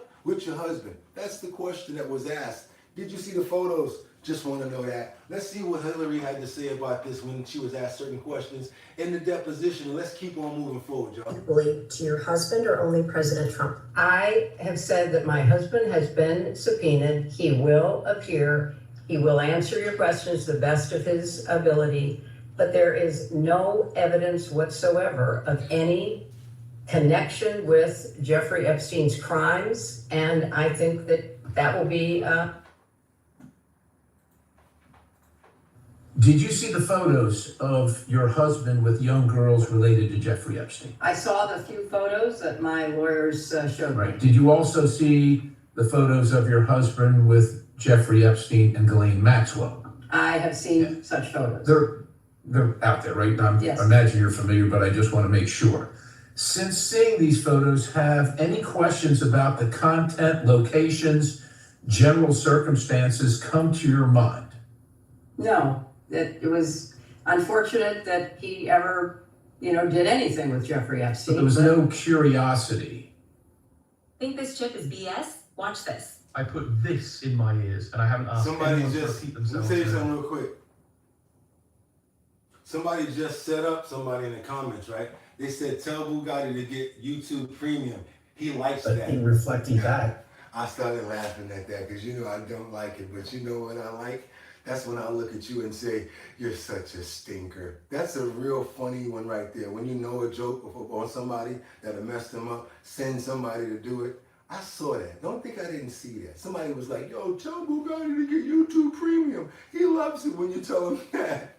Yeah, I saw that. Don't think I didn't see that. certainly it's appropriate to ask questions. And so my question is, knowing what happened at that time, have you had a conversation with her? Was there any inappropriate activity during that time? At the time, nothing was known and nothing untoward occurred. And then there was no further contact with him. So I can't really speculate about that further. We can all agree, I think, that Jeffrey Epstein was a monster, that he was empowered or enabled by Ghislaine Maxwell. I think we can all agree with that, correct? I can't characterize their relationship. I think you can agree that he committed crimes. He was not fully held accountable for them, which could have stopped his predatory practices, perhaps, that continued for quite some time afterwards.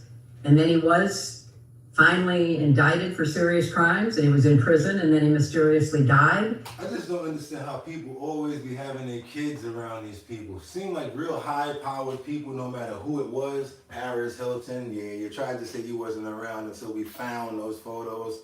And then the next thing you know, your dad was hanging out with Jeffrey. And then we come to who Sarah Ferguson, who was basically taking over Beatrice and the other princesses to meet with Jeffrey Epstein after telling him that one of the daughters were on a shagging weekend, and right after her shagging weekend will be coming along. And then the $20 million that was sent between the two for the hush money. A lot going on with these parents and their dealings. So when it comes down to people saying stuff like, no, I was with my wife and my children, to try to make it look like a standard regular vacation or something, wasn't that all the time, was it? Let's keep on moving forward, you guys, because just like the R. Kelly situation, I think they was trying to keep it on the down low, and the next thing you know, everybody found out what was going on. And the parents, you guys are definitely responsible for some, or if not a lot of the stuff that was going on from Jeffrey Epstein, as well as schools that were sending children over to actually do massages for them, knowing about it, getting reports about it, and telling the parents, no, there's nothing wrong going on over there. Let's keep on moving forward, you guys. We did that one yesterday. Now we got a little bit more information about Howard Lutnick that we're going to be asking Mrs. Clinton to see what she's talking about when it comes down to the relationship with Jeffrey Epstein. He will appear. He will answer your questions to the best of his ability, but there is no evidence whatsoever of any connection with Jeffrey Epstein's crimes, and I think that will be obviously apparent in the questioning.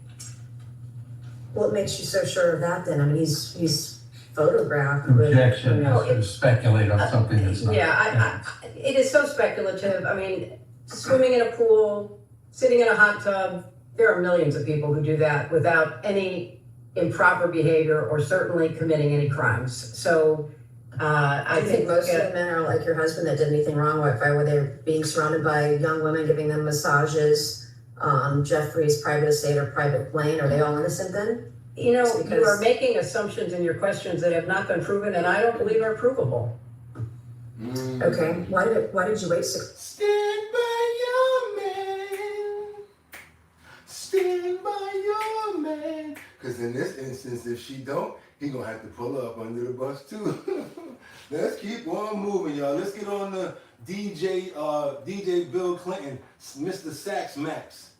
Mr. Sax Max. Let's see what that boy got to say. Stand by your man. Let's keep on going. Come on, I'm still trying to work over here with Crazy Audio too, y'all. Let's get on over here and see what Bill, when he's asked about Howard Lutnick and the ties to Jeffrey Epstein. I gotta say, you guys, there's a couple of people that are telling us that the information that he talked about when it comes down to, I'll gladly pay you Tuesday for a hamburger you give me today. That's right, you guys, J.B. Pritzker. There's a couple of people that are contradicting Bill Clinton's relationships and saying that he met them. I'm not sure, but there are a couple of people that are saying that those dates don't line up. Let's keep on moving forward. Just thought that you guys would be interested in knowing that. Mr. President, it's a pleasure to be here, and quickly, on a lighter note, point of personal privilege. My birthday is November 5th, 1974, which shouldn't mean anything to you, but what it means is that I turned 18 2 days after the election, and I couldn't vote, and I'm still upset about that. So on behalf of my mom, I apologize, she's a little slow.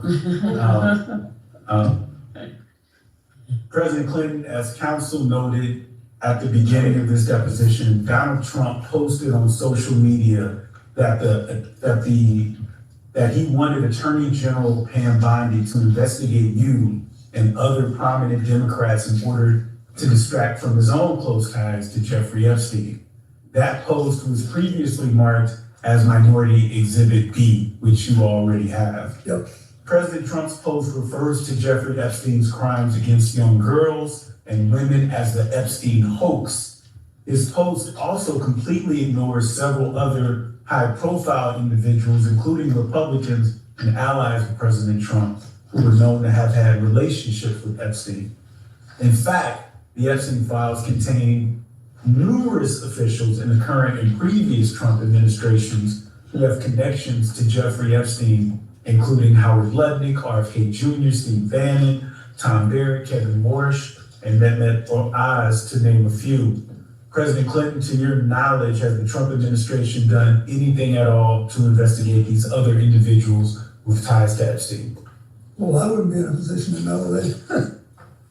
That's the truth. As I said earlier, the only conversation I had with President Trump about this was in the early 2000s. And I have no information that he did anything wrong. I just want it all out there. I want everybody to get it all out there and let everybody see where we are. And had you had any conversations with him since the early 2000s about this subject matter? No. I don't know, Bill. You know, your truth has been questioned in many different times. I did not have actual intercourse with that woman. And then next thing you know, they found the on the blue dress. Did they ever auction that thing off for something? Whatever happened to that devil in the blue dress? I know they wound up having him in the picture with it. And Jeffrey had him kicked up with the pumps on. You guys remember that, right? Do your boy a favor. Let's double tap that screen to get those likes up. I think we got one more situation coming in from Bill where he was asked point blank, do you think Jeffrey Epstein himself? I don't know. Let's see what his answer is, you guys, because at least someone a little closer to the situation may know a thing or two that we don't know. Let's see. Democracy requires every person to play their part, and I hope that by being here today, we can bring ourselves a little further away from the brink and back to being a country where we can disagree civilly and search for the truth and justice, and that outweighs the partisan urge for spectacle and point scoring. I will do my part, and I hope you'll do yours. Do you believe that Jeffrey Epstein killed himself? Are you asking him to speculate on how Mr. Epstein died? I'm asking what Miss... It'd be nice to have somebody answer those questions for you, or you ain't got to answer them, right? Thank you so much, Jordan Dougherty, for the $5 super chat, and I appreciate the jewels for the Lord. We gonna use them. I appreciate you. Let's keep on moving forward. Everybody, thank Jordan. Anybody else, you know what I'm saying? Appreciate it. Thank Jordan over there for the $5 super chat. We appreciate you, Jordan. The president thinks... So you were asking his opinion? Mr. President, was your friend Jeffrey Epstein suicidal? Are you classifying him as a friend who he has testified that he's friendly? He has mentioned a friend in a letter. He said he was friendly, but not, you've asked for his testimony. Mr. President, do you believe that Jeffrey Epstein was suicidal? Do you know? Was he ever suicidal? I don't know. I only know what the medical finding was. Are you aware that Mr. Middleton committed suicide Yes, I am. in 2022?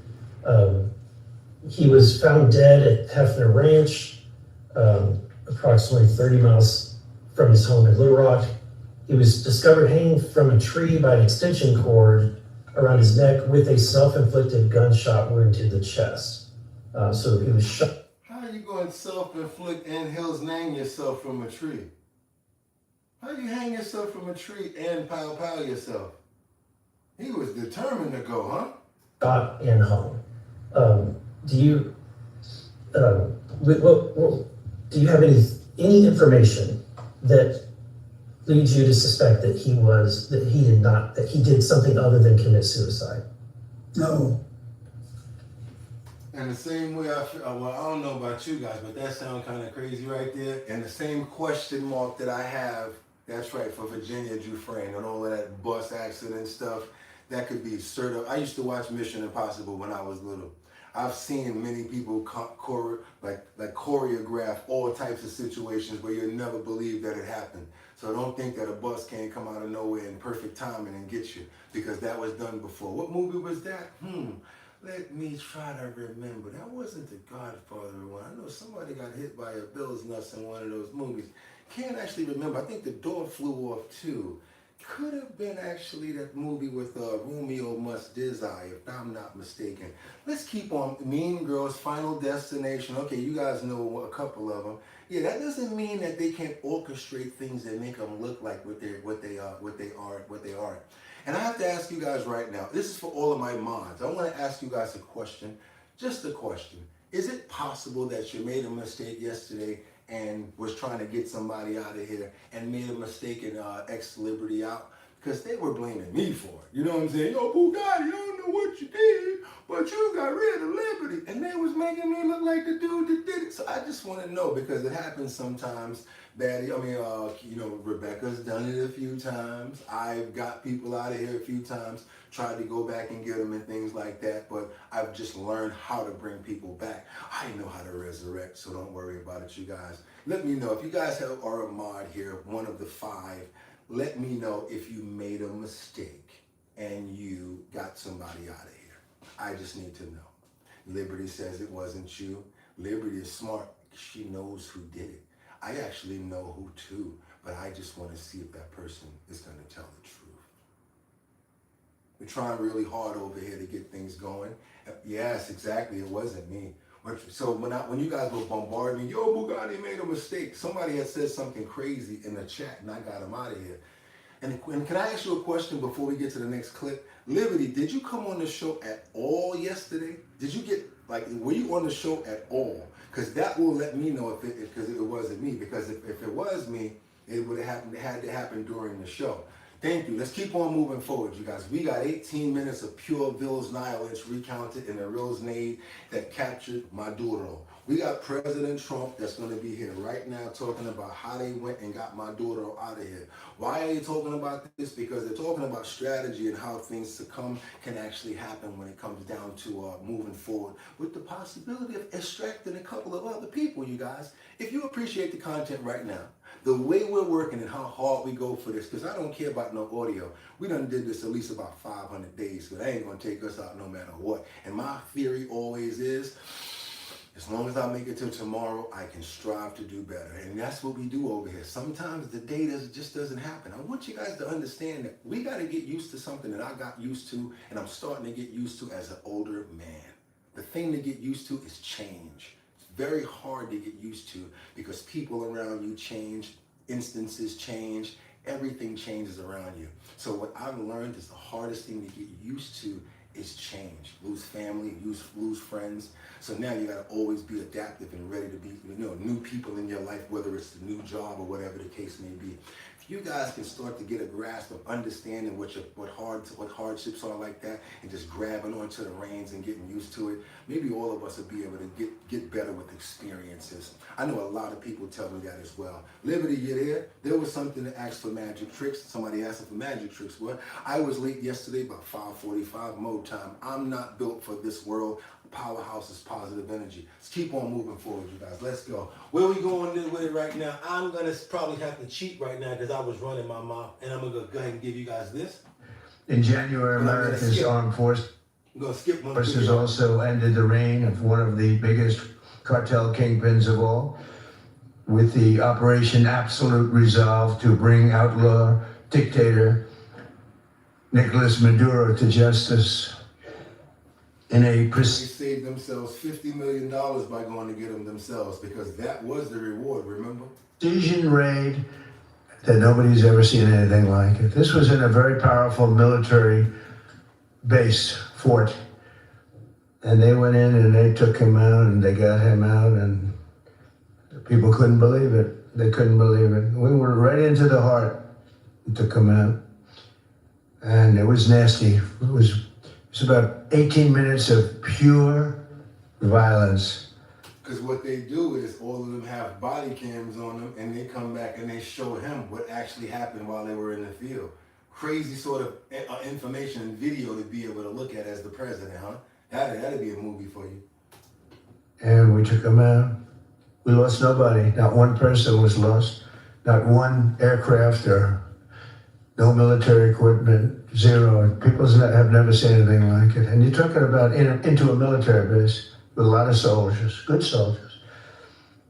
Since that operation, we've been working closely with the new president of Venezuela, Delcy Rodriguez, who's doing a great job working with us. I mean, she's doing a great job because she's working with us. If she wasn't working with us, I would not say she's doing a great job. In fact, if she wasn't working with us, I'd say she's doing a very poor job. Unacceptable. No, but she's doing a great job, Marco, right? And she gets along great with Marco. And we're taking out tremendous amounts of oil. They're making more money now than they've ever made ever made. We have the big oil companies, and they are making more money. We're getting some. They're getting a lot. So again, it's just like what we said about Africa. Why can't the same thing happen over there that's going on in Venezuela, that's going on in other countries? If you have the enrichment, you should be able to benefit off of it first.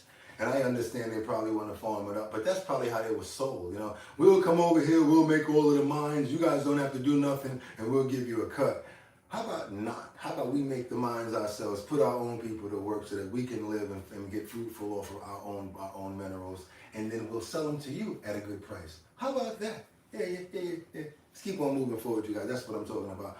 Let's keep on moving forward because United has now enforced the headphone rule to curb flight noise and disruptions on the flights. You guys know when you got a person in front of you or next to you with the iPad, they're playing their favorite song. You know, they about an hour and a half before they land, they're putting their makeup on or they're doing whatever, and you got to hear that, even if you got your headphones on. How do you feel about that? Or you're the person in the back that forgot to bring your headphones, or you lost them. And the next thing you know, you've got to listen to that, you got to hear the crying baby up here, and you got to keep on hearing all sorts of announcements. Boom, boom, lace seatbelts, son. All of that crap, right? The stuff that you really have your headphones on for. But you know what they're doing right now? Exactly. That's right. Drill, baby, drill. That's how they're making their money over there. What about this? We got the headphone rule now that's coming in. We already talked about it last week where Joaquin may have to think twice about having the bonnet on and the pajama pants and coming through with the, you know, the Crocs or whatever, because it's good to be presentable. People always ask me, yo, Boogotti, why you always wear a suit? Because God woke me up this morning. Is that a good enough answer? I just really want to know that too, because God woke me up this morning is the reason I got this damn suit on, because I could put on anything I want. But guess what I can also do? I can put this on and then still go put on what I want. You get what I'm saying? Let's be uniform and let's be dedicated to what we're doing, and let's show it in our practices every day. You're telling me this, you're telling me that. If I'm gonna love you, better the fact. If there's a love that you plan to keep, here I am, baby. Practice what you preach. Let's keep on moving forward, you guys. We got to get on over to the United Kingdom, and we're going to see what's going on with this headphone situation. United Airlines formally adding, there they are, a new rule to its contract of carriage, a legally binding agreement that is between the airline and its passengers, specifically requiring the use of headphones when listening to audio or video content on your personal electronic devices. So you must keep it in your ears. This should be on every flight, I think, but there is only one person who can tell us what is the right way to go about this, and it's Mr. Manners, who joins us. Hello there, Thomas. How are you? Hi, Richard. Good to... Wait a minute. Are you Steve, what's his name? Steve, what you call it, son? Because he looks just like Steve Martin, right? With the nose and everything. He looks just like Steve Martin. Let me keep on going, you guys. Sorry about that. See you. Nice to see you. So, you know, I feel like when you get in one of those airplanes, anything goes sometimes. But in this case, United at least is cracking down and saying, you know what, I think we're going to curb the noise from these electronic devices. So tell me how you feel about this. Sure. So this has long been an unofficial policy for all of the airlines that they encourage you when you're listening to your own entertainment to make sure that you're doing so with either wired headphones or Bluetooth earbuds. It's United now who's taking the lead and making this a little bit more serious. So they've effectively put some teeth into a policy that was a common courtesy policy. Now the flight attendants, if necessary, if a passenger refuses or a passenger pushes back, they now have the ability to say, if you're not willing to do this, we may need to ask you to depart the plane. And not only that, but any costs the airline incurs as a result of a delay that you caused by your refusal, the airline can go after you for that money. So it's not just... So you want to act like Joaquin and go off on the stewardess talking about, I don't got to turn my music down and I'm not going nowhere. And they say, well, we're going to have to land the plane and get you off of here. You will be arrested and you're going to be fine. I don't care. Y'all ain't messing with nobody else up here, messing with them with their headphones and nothing like that. How come you messing with me? Meanwhile, a bonnet doing all this right here, all sorts of funkified coming from the underarms and the slides is just going, right? So she's like, you know what? Okay, we're going to turn the plane around and you got to go ahead and get locked up. And then then you get locked up, and then you got to pay thousands of dollars in fines before you get out. Yes, that's what's going to happen, Juvenile. So I would advise, go ahead and get it right. Day before, you might want to have your hair done. Don't wear them pajamas. Put on some shoes instead of slides. At least do that. Put on some jeans or whatever. You don't even got to get dressed up. Also, have your attitude together because they're not playing around. They're not playing around. And if you want to try to play some music, go ahead and put your earbuds on. I know nobody want to sit on a flight for 2 or 3 hours and just hear something that they don't want to hear. I know how it is because I fly to friendly skies a lot. Let's keep on moving forward, you guys. We got a terrifying moment. This is terrifying, I'm going to say. The reason I'm telling you guys this is because certain people should not be trying to be putting together anything. You should not be doing construction. You should not be putting up cabinets or shelves. If you're not mechanically inclined, don't try to change your own tire. Don't do it. Just don't. Have nothing to do with the stove, nothing with the main panels. Don't touch them. Trust me, I know better. Because you will get and you might get exactly. Trust me, it almost happened to me. I can go do it because someone was going to pay me a price. Forgot to turn off the main, and next thing you know, poof, big situation. Could have been bad, but luckily I didn't get that much conduct with the electricity. So yes, you don't know how to do it, don't do it. Terrifying moment where a top bunk collapsed on a young boy's bed after the mom built the bed. It must be from Amazon. Don't put any more beds together, Mom. Please don't. I'm just telling you now. And this boy, I don't know if something told him not to lay in that bed that night, but he is so lucky that he did not. Do me a favor, you guys. I know y'all got a lot going on in the chat, but do me a favor, please, everybody under the sound of my voice, check out this video right here, because what could have happened to this little boy, luckily it didn't. His mom put together this bed. Let's go now. Come on, let's get it. Jaya, you okay? Oh my God!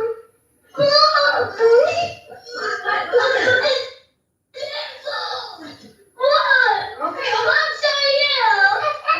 Jaya, come here. Come here.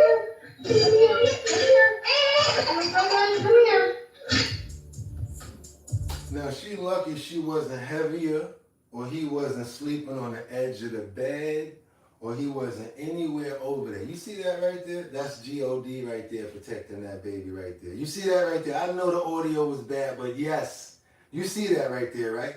Yeah, let's keep on moving. Yo, homie, use the next Steve Harvey, my boy. I love the dog. I'm subscribed. Thank you so much. John Doe, good morning and happy Sunday, you guys. What is moving forward? That means we're moving forward to the next clip. That's what that means. You look like an evangel. I can't even say it, but good try. For sure. That could have been, yes, the I word. Exactly. That's crazy. Look.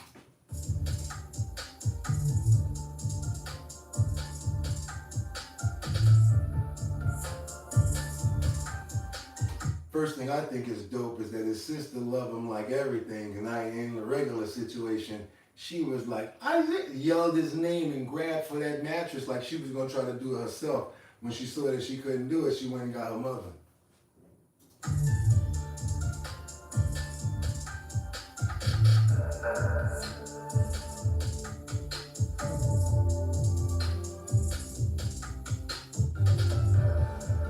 In the world of DIY projects, not every attempt goes as planned. This lesson was painfully clear when I decided to build the bed. Although nobody was hurt during the process, the end result could best be described as a disaster. The journey began with the excitement and the vision I had of the materials laid out, power tools, and ready to step-by-step plan in hand.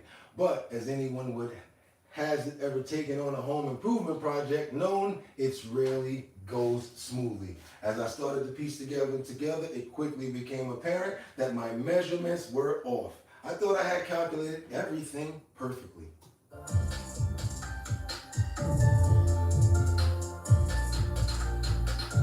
But the wood pieces just did not seem to fit. They twisted, and the fate was my enthusiasm led to me making a few crucial mistakes that would lead to the cumbersome structure.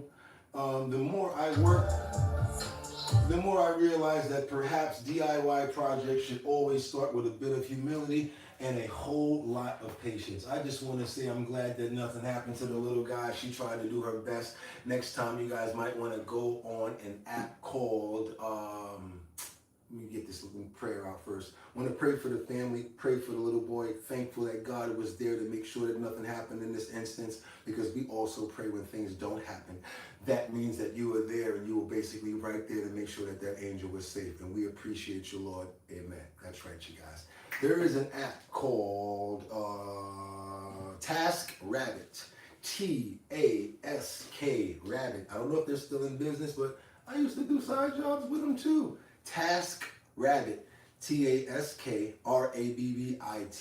You guys do know these other apps that they have where people can come and put together things. You can look at the history of their work, see what other people are priorly saying about their work and their performances, get a rating of how good their work is done before you guys decide to do those DIY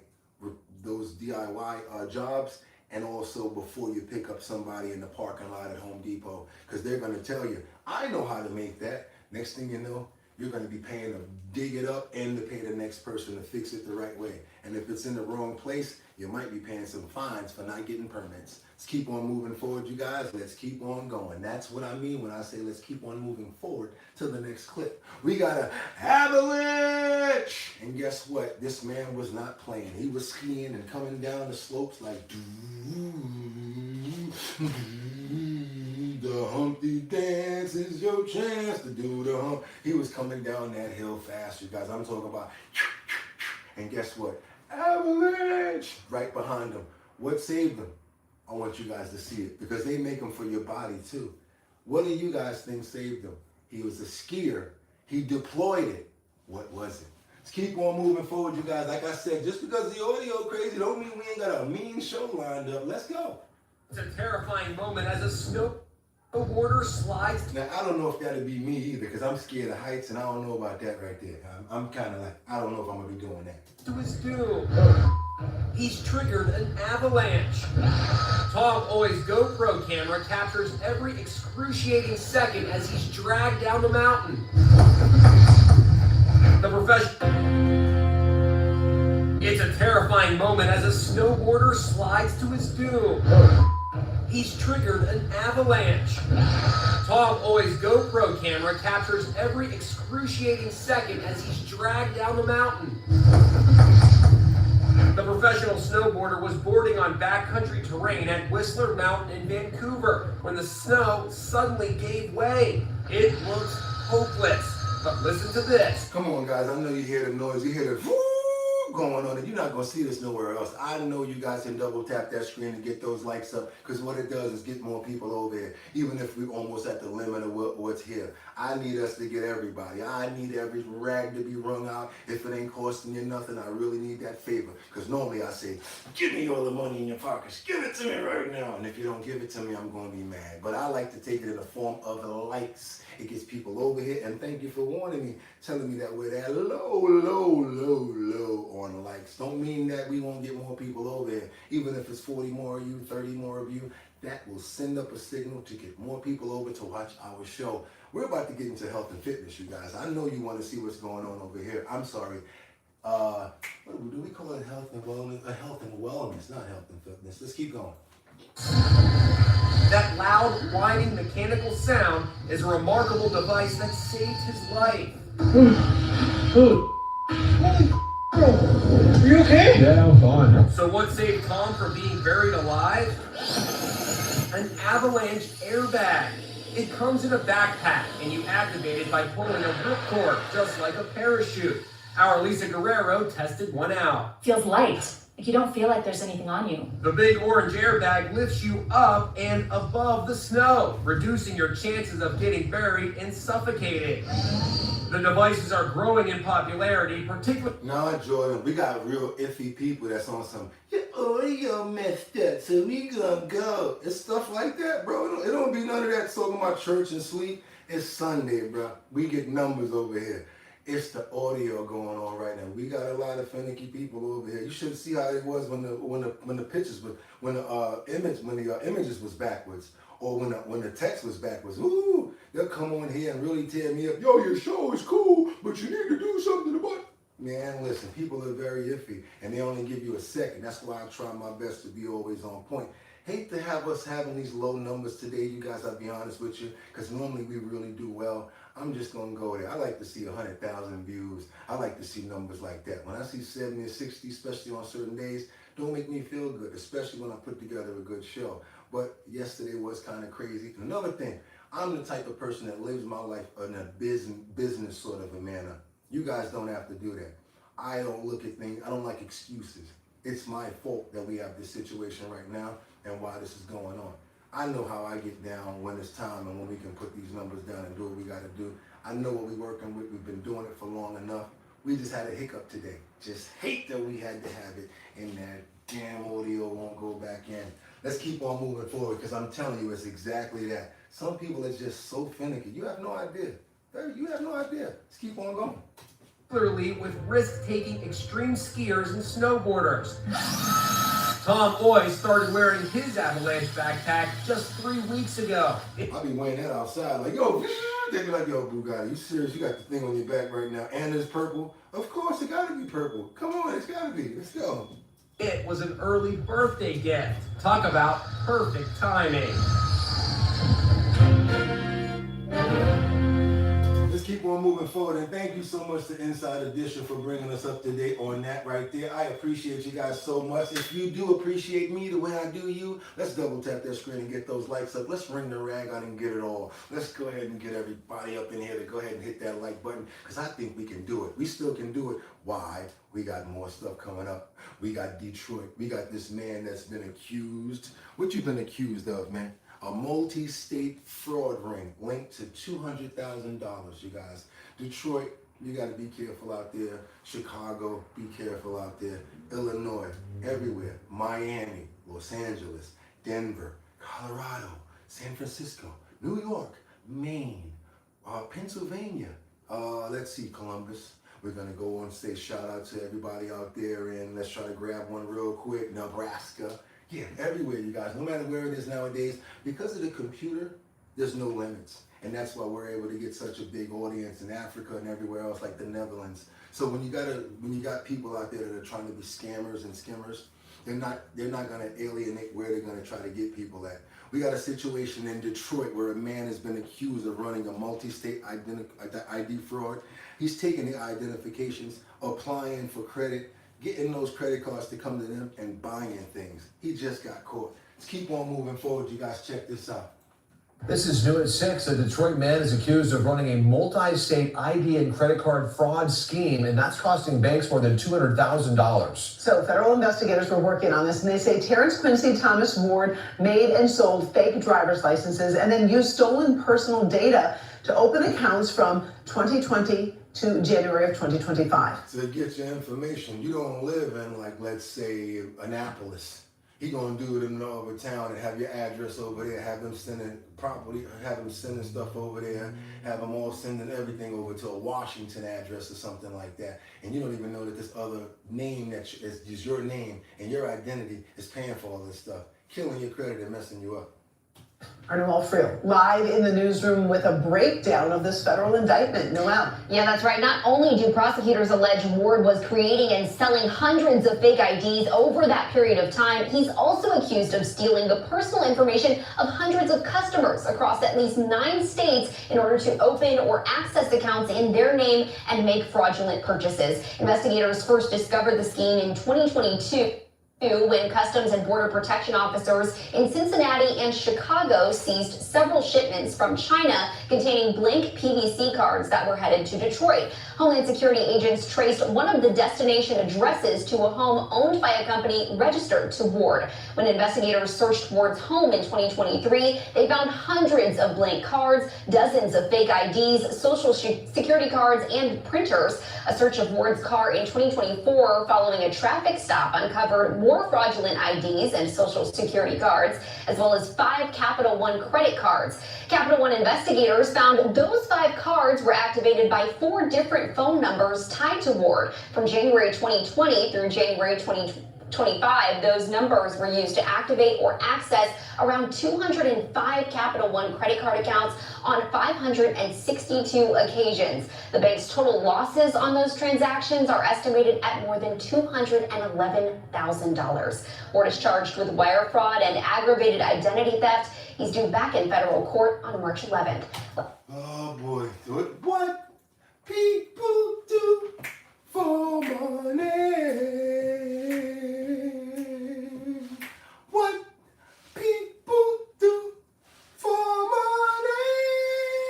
Lady at the corner looked so fine, but man, oh man, I wish she was mine. I mean, you look so cute in that skin tight suit, but she was selling her body as a... That's right, you guys. Y'all remember that, right? I'm gonna hit you with another old one out of nowhere. Yo, little brother, what you out here trying to discover? The video was scary to me. I'm like, yo, what's going on here? This guy's just chasing his little brother around the town. Let's keep on going, you guys. I like to just throw it out there for no reason sometimes. That's just the way that I am, especially when you anchor me or you throw me an alley-oop. I gotta dunk it and bring it home. I actually like when you guys say I look like a character from Saints Row. Never played the game before, but I understand that it's a very serious one, and it's probably a good one. So if I look like one of those characters, I actually appreciate that, you guys. As far as you trying to call me like a preacher or a pimp or whatever like that, we had that months ago. It's way overdone, way overdone. Let's keep on moving forward, you guys, because now we got to get on over to this. It's St. Johns County, where a dramatic moment in a deputy that saves a man from a burning car. We love stories like this when people can be saved. Right after this, I want to ask you guys a question. You're going to have your choice today. You've got your choice today of what video you want to watch when it comes down to the health and wellness section. I'm going to give you guys some options, and you're going to tell me what we're going to go with today. Let's keep on moving forward. You guys double tap that screen to get those likes up. We got to get to this man saving his life. About to get it, so I can't wait. It's my favorite part of the show. Where's he at? Where is it? So the car is on fire, as you guys can see. This is when I have to have tons of respect for the police. Like last week when we had the lady that got pulled out of the car that was on fire, saved her. I'm trying to get her.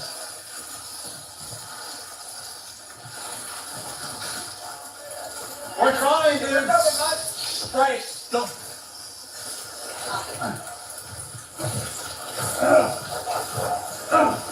I'm dragging. We're dragging, please. Just keep pulling in there. Stay on your back. I'll pull you on if you're too big. I'll just try to, my best.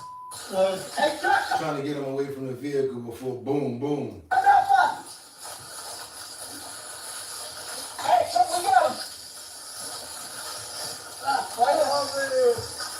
Hey, get away from that fire. Yeah, keep pulling him.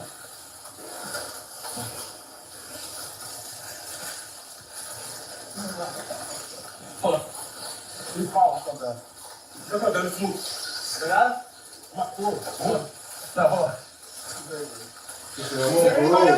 I'm on parole. I can't see everybody now. No? Okay. No.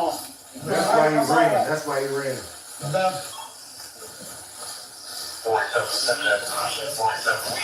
I go to show you, even though you might get arrested and you're doing bad, the police still got to come pull you out of the thick of it, you guys. So yeah, see that? You never knew who's going to have to actually come help you out when you do something stupid. That's right. Let me get this off the screen because yes, we're about to get into my favorite part of the show, no matter what, no matter audio, no matter what. I'd do it if it was just two people in here. I got to be honest with you guys. And here we go. My question is this to you guys. Do you want to talk about a workout today? Because we talk about many categories when it comes to health and wellness. We've been talking about foods that we should look out for. We've been talking about seasonings that we should look out for. We've also been talking about, let's say, I think we did pastas and things that it comes under the food category. We've also been talking about, I think we didn't do candy yet, but that's coming up. Wanted to ask you guys, these are your options for today's health and wellness section for our bottom line. Number 1, a 10-minute total body stretch, daily flexibility, routine for beginners. I think it's important. I would love for you guys to go with that one. There's a reason why.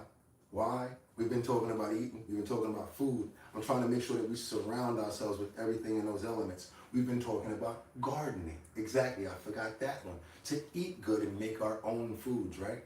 But we have not been talking about what? The temple. The temple, right? Our temple. Because all of that stuff that we're talking about goes in or is used or is utilized for our bodies. So why not go ahead and do something that has to do with a stretch? To me personally, I don't care what anybody says, I look at stretching as working out. Yeah. Even if it's a warm-up, if you're stretching, it's like yoga. If you only can stretch, I am all about that. I think that'd be a good idea. And if you guys don't want to pick that topic, we have another topic that you guys can actually pick today, and that will be 7 chip brands that you should stay away from. I know we did it the other day, but this is a little more in-depth. Talks about monosodium glutamate, exactly. I'm sorry, about all of the chemicals that are in the foods, and that and basically there's things that you probably want to stay away from. Doritos, of course, we talked about that, and a couple of others, but there's a lot more brands that we did not cover. And they also give us, I think, 4 brands of chips that are safe to eat and how they tell us how to process. So we have the option today of 10-minute total body stretch. I love that one. Or we could do the 7 chip brands that you should not buy. Anything that you guys want to do, we can go for it. I love my gym teachers. They did teach me that. Iggy, Lisa, nice job. Agreed. Watch Food Incorporated. Thank you for sharing, Jordan. Who did your, oh my God, you guys are not staying on point. Okay, I create my own tips for the next day. I didn't do it at all. Nobody's on topic today. Damn, I'm gonna have to just take one person. Thank you so much, Kinsey, for paying attention to what's going on here. I love everybody else in the chat, but sometimes they get into what they want to do, so cool. And this is what happens when it comes down to this right here. Every time I tell you guys, and I'm gonna tell on myself, every time I tell you guys if we get over 500 likes and we get over 500, I'm gonna send out 6 and 6. There's probably like 3 emails. So I can't send out 6 and 6 because there's only 3 people that's responding. It's cool. Just want to let you guys know what's going on when it comes down to that. Whoever asks me for them or whoever says they're gonna get them, I always send them out. Especially when only like 3 of you guys are really sending your address. Just being honest with you. Stretching. How many you want? Chips is not good for us. We got stretching. Everyone is asleep. We got stretching. I'm tuning in today. What up, news? Chips. 300. Let's go. Stretching, movement, health. Lay's potato chips have revamped. Okay, you want to go for chips? Okay, the topic, it's you got to look in the description for the email. I really would appreciate if one person would say, hey, I actually went to the description, because everybody likes to cheat and ask me to email while I'm mid doing this. Please do me that favor. I took them pictures too at the store about the chips process. Okay, hospice, I don't have that. What up, it's beautiful day in America. Body stretching, prices, Lay's did always. Okay, you guys, it looks like we're going to be doing what I want to do today. We're going to get into the 10-minute total body stretch, daily flexible routine for beginners. We're going to get into upper trap stretches. We're going to get into head rolls. We're going to get into the chest stretches. We're going to get into a 10-minute workout that you guys can incorporate instead of saying, I can't work out. Yeah, we're going to start doing what? Stretching. And when I say stretch, just go to the limit of how far you can go. I'm not trying to tell you to be Bruce Lee, Roy. I got the glow. I'm not trying to tell you to stretch like that. If you only can go this far, that's fine. But do something. And I'm not trying to tell you guys something to make you hurt. I'm trying to make us live longer in something that's going to be beneficial to us as a group of people here, to create a healthy community where we can be healthy and taking care of our bodies, grow our own food and sustain, know the types of waters and the food and the types of waters we're supposed to be having. Yeah, exactly, and also the meats and stuff like that as well.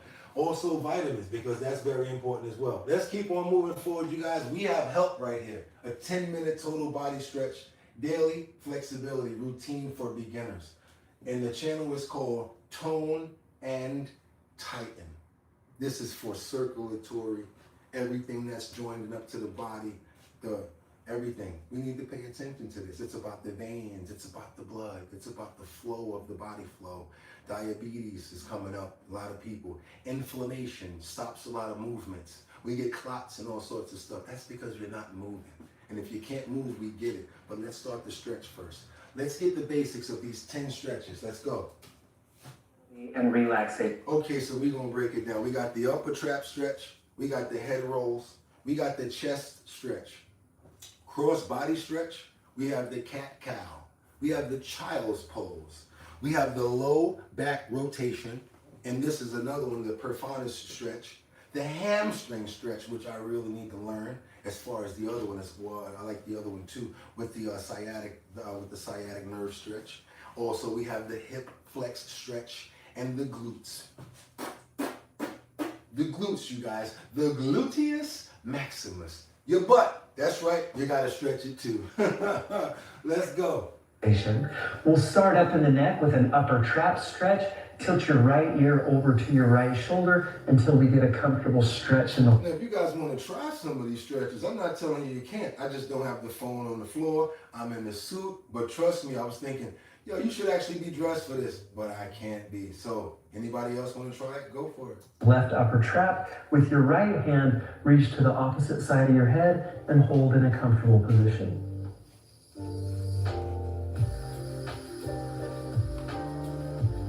See you tomorrow, Terry.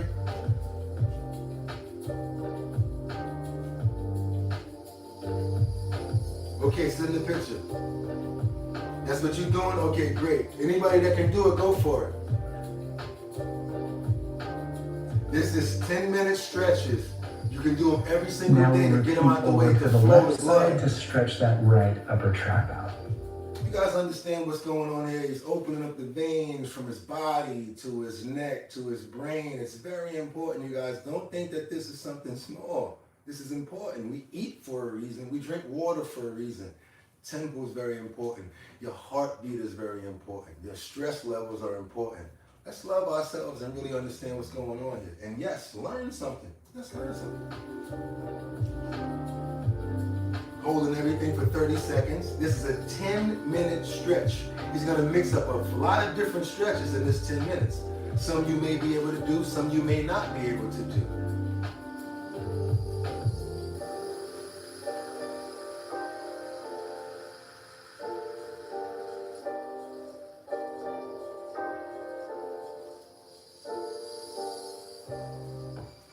Next, we'll work all the motions in the neck with some large, comfortable head rolls. I do this all the time. Only thing is I got Mac tonight on my shoulders.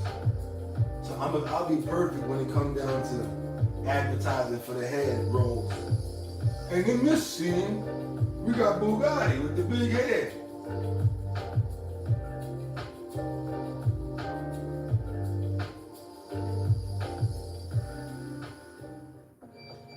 Next, we'll open up the chest and the front of the shoulders. I want you to clasp your hands behind your back and then point your chest up towards the ceiling until you get a comfortable stretch through the front of the chest.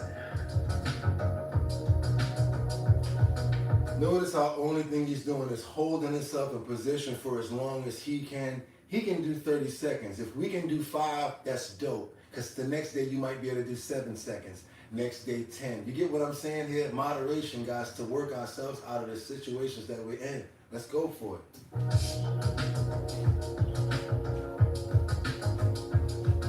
I feel good for the person said they got bones popping. I feel good. Yes, I'm Mac tonight in this mug. Look at this joint. Look at the angle. Mac tonight. Just missing the shades. Here we go. Paint my face white. Throw a little bit more shade on there. I'm Mac tonight. Come on, guys.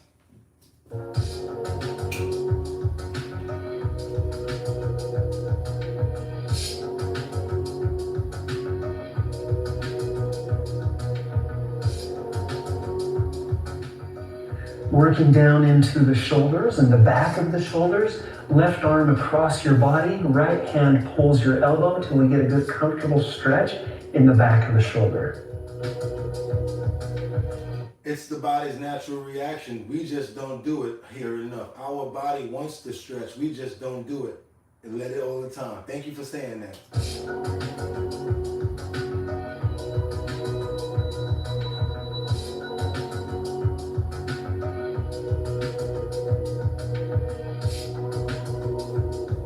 Oh, sorry guys. We got another person that says they do that stretch all the time. I'm sorry about that. You guys didn't tell me, sorry. Right hand pulls your elbow till we get a good comfortable stretch in the back of the shoulder.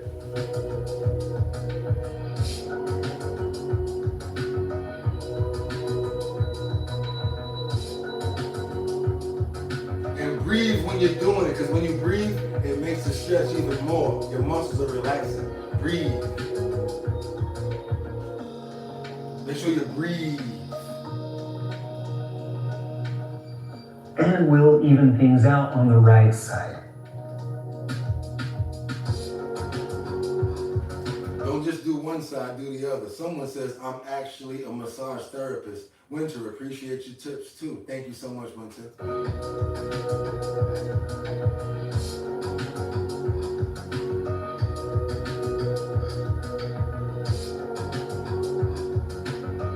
All he's doing is holding himself in position. Now, why we can't do this ourselves? Come on, y'all can do some of these. Y'all can do some of them.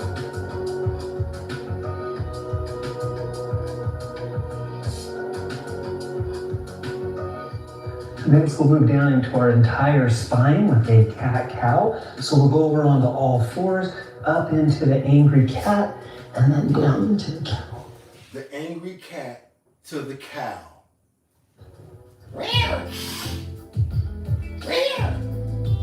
That's the angry cat. Now we got the cow. Boo. The cat to the cow. Down, up.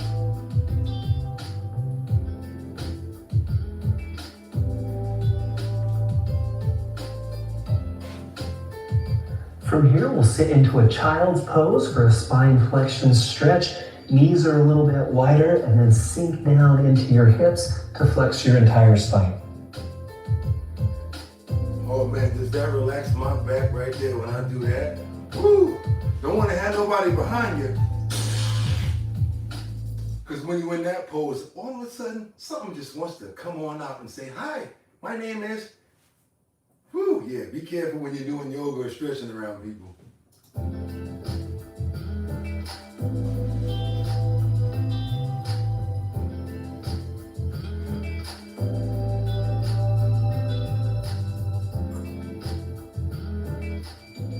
Now we're going to go to our lower back with a left lumbar rotation stretch. Any of these back massages, please only do them to your extension, to your extent. Don't try to go further. If you see that they're already bothering you, skip it to the next one or don't do it at all. And on your back, left leg is bent with your right hand. Pull that left knee over to your right side until we get a good comfortable stretch in the left hip and the left lower back.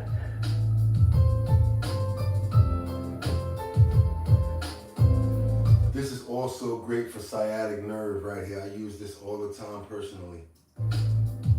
Sciatic, it's right there.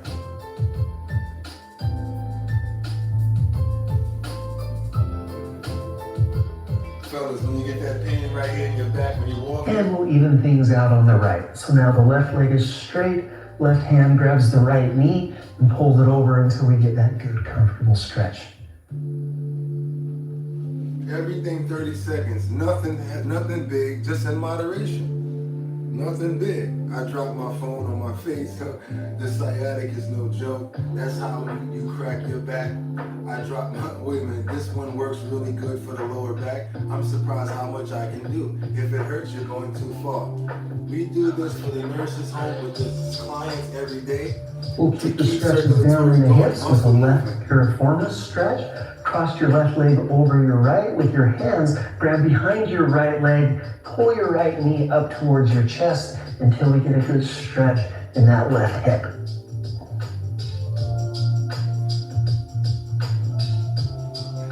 Jeffrey said, I can't get up off the damn floor.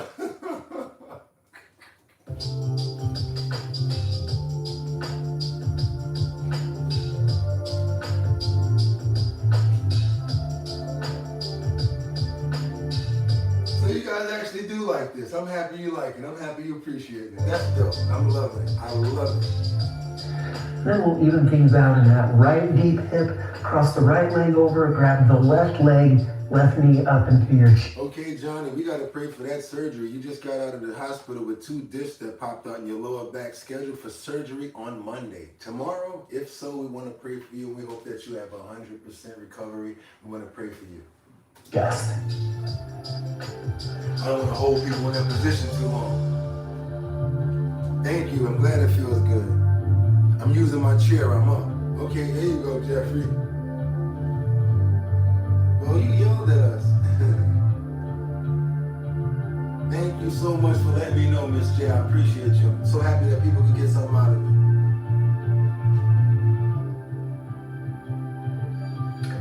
A simple transition into a hamstring stretch. I'm going to extend my right leg, keep those hands behind the left, and extend the left knee until we get a stretch down through that left hamstring.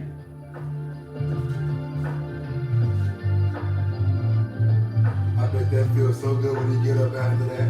Jeffrey, yeah, go slow, bro. Go slow.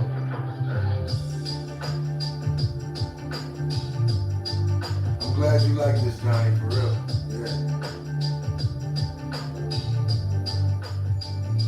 And of course, we'll keep things even with the right side. Hands are behind the right knee. Extend the knee until a stretch is felt in that hamstring muscle. Keep it nice and comfortable. Hold it for 30 seconds.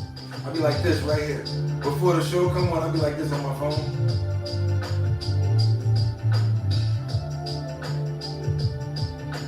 Then you put it down and you feel like, it just feels better. Circulate, move.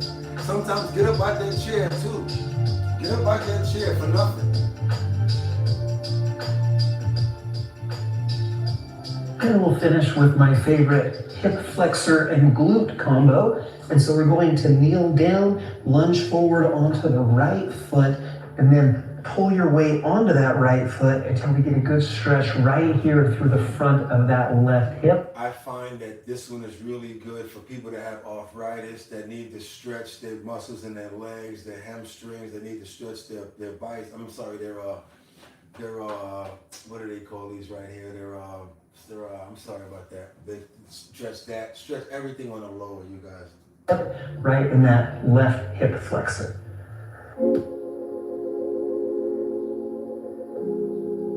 And it's not hard to do. It's not hard. Iggy said, I'm not getting up after this. This is good. I fell off my ladder last week and couldn't move. And then a simple transition to stretch the right glute. You're just going to sit down on your left heel until we get this good stretch through the right hamstring. Lean forward. You can even... You don't have to be able to go as far as him. You can go as far as you can go. And honestly, if you can't balance that way, you don't have to do it. Or you can cheat, put your hands down on both sides, and just take your time and do it. Oh no, we're not doing that right now. We got to get back to work. Reach towards your toes until you get that up a little higher into the glute muscle. Everything in moderation, y'all. Don't push it. What I do think it'll be good is if you can get to this point, if you're at a stage that you can't. Let's work to get to the way that he can do these full stretches. That's why, again, I look at this as a workout as well, not just a stretch. This is a workout for like your veins, for your muscles, for your tendons. My hamstring says, nope, I'm good. I got a fake knee. I'm so fat I can't even reach my toes. And then we'll finish with that same combo on the other side. So now I'm kneeling on my right knee, left leg comes forward, lunge onto the left foot until we get a good stretch in the right front of your... Put your hand on the wall. Do it. Cheat. You don't nobody looking at you. But then still do like this. Put your hand on the wall. Go ahead and cheat until you ain't got to. I'm not telling you not to. Your hip.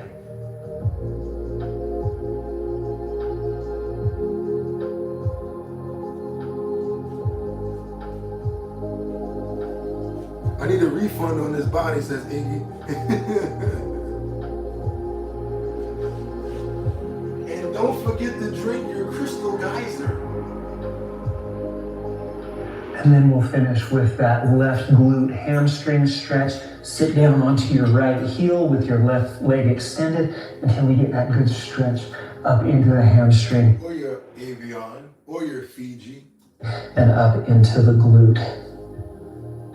Now, like I said, this is very simple. We cover all the major muscle groups with this. It's a great way to increase flexibility, mobility, promote some relaxation. I hope you feel really great after completing this.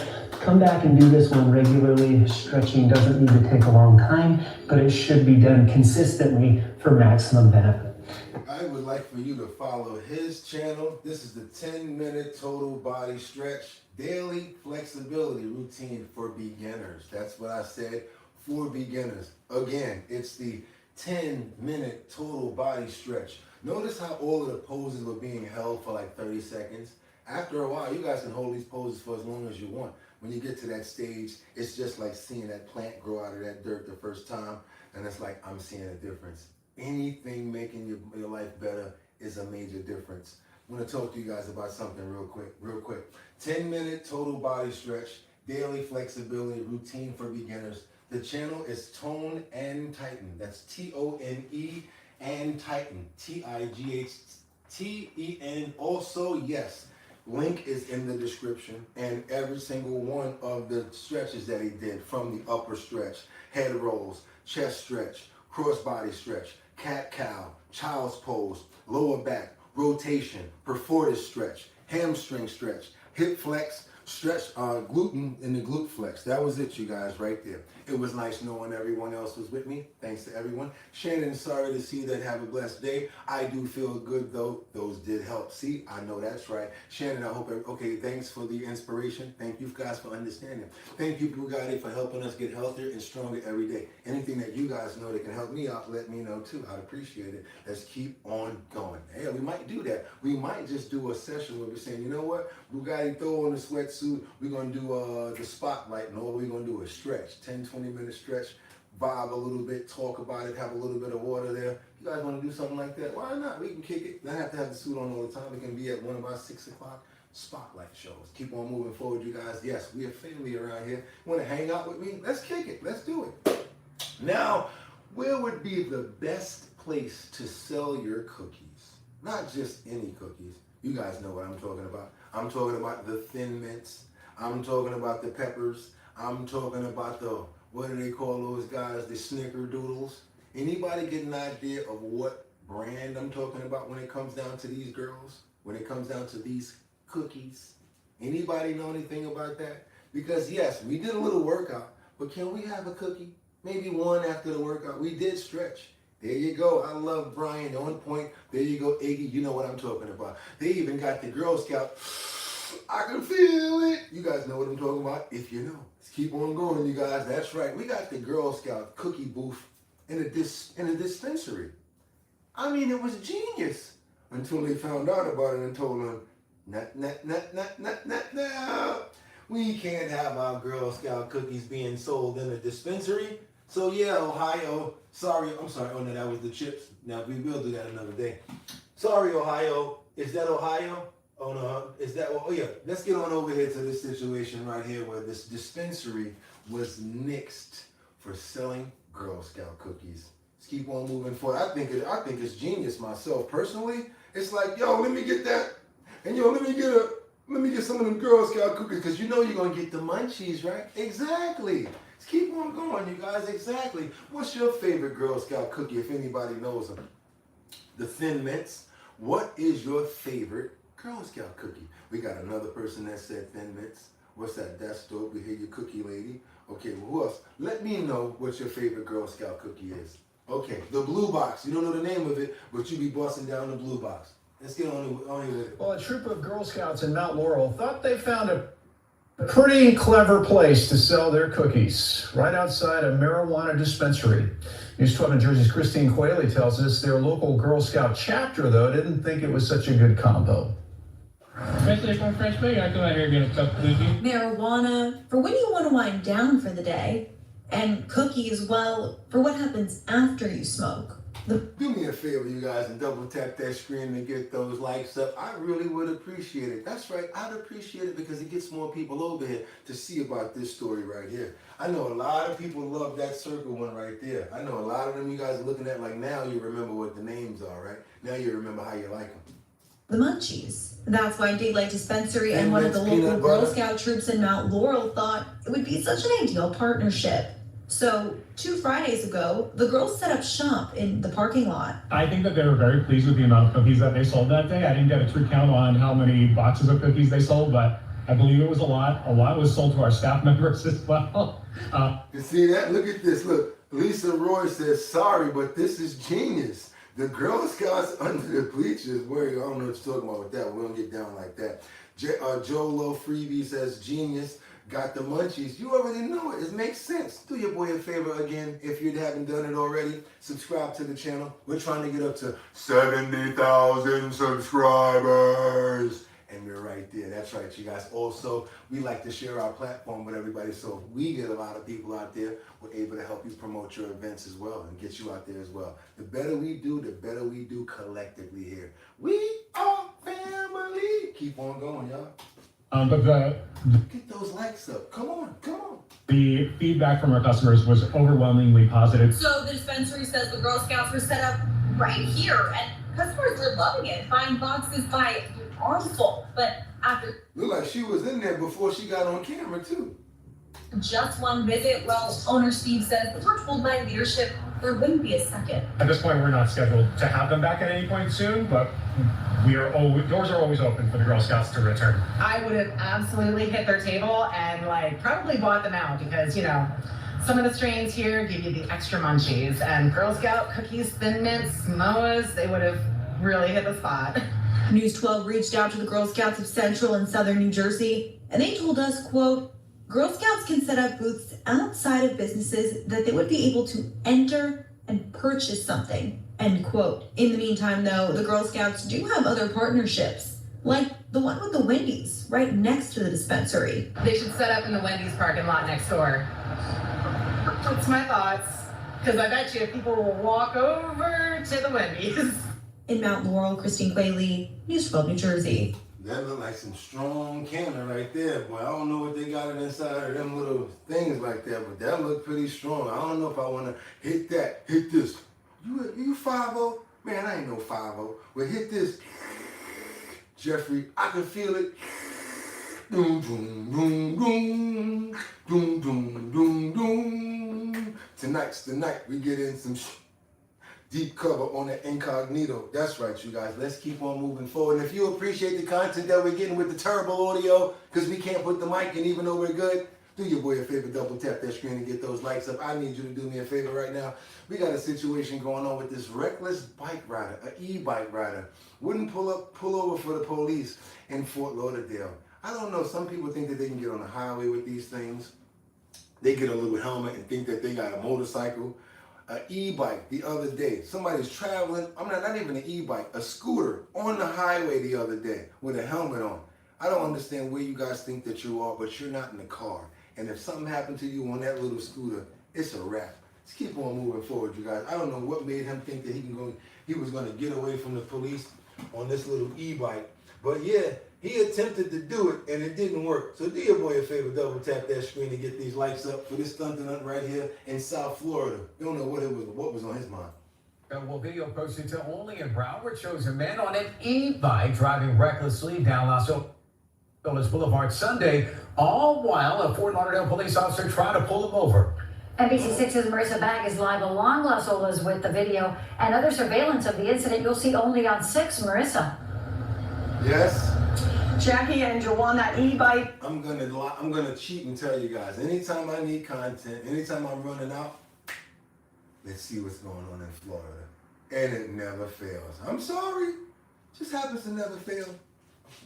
Rider broke a slew of laws. He went the wrong way down Las Olas, jumped onto the sidewalk at one point, and came dangerously close to hitting a family. 2 people who were pushing a stroller with a child in it. And as you mentioned, yes, all the while, a motorcycle police officer was trying to stop him. Get off the bike was the first police order a man operating an electric bike refused Sunday afternoon. As Fort Homeboy, you know how fast that motorcycle go? You really go. Lauderdale police chased him down Los Olas Boulevard. It's like they're gonna chase you until you run out of your little e-bike juice, or maybe try to go in the direction that they can't go. You better hope that there's a park trail that you can get on with that thing. Video taken from a camera attached to the rider's helmet and posted to social media shows he appeared to taunt the motorcycle officer who was trying to pull him over. At one point, the rider jumps onto the sidewalk near Southeast 25th Avenue and approaches a couple pushing a child in a stroller. Just feet behind the family, he jerks back onto Los Olas into oncoming Now what if a car was coming? It would have been over for him. He could have got hit by a car right there. traffic. And in surveillance video we gathered from the location, you see the police officer pull over to stop him and then once again gives chase.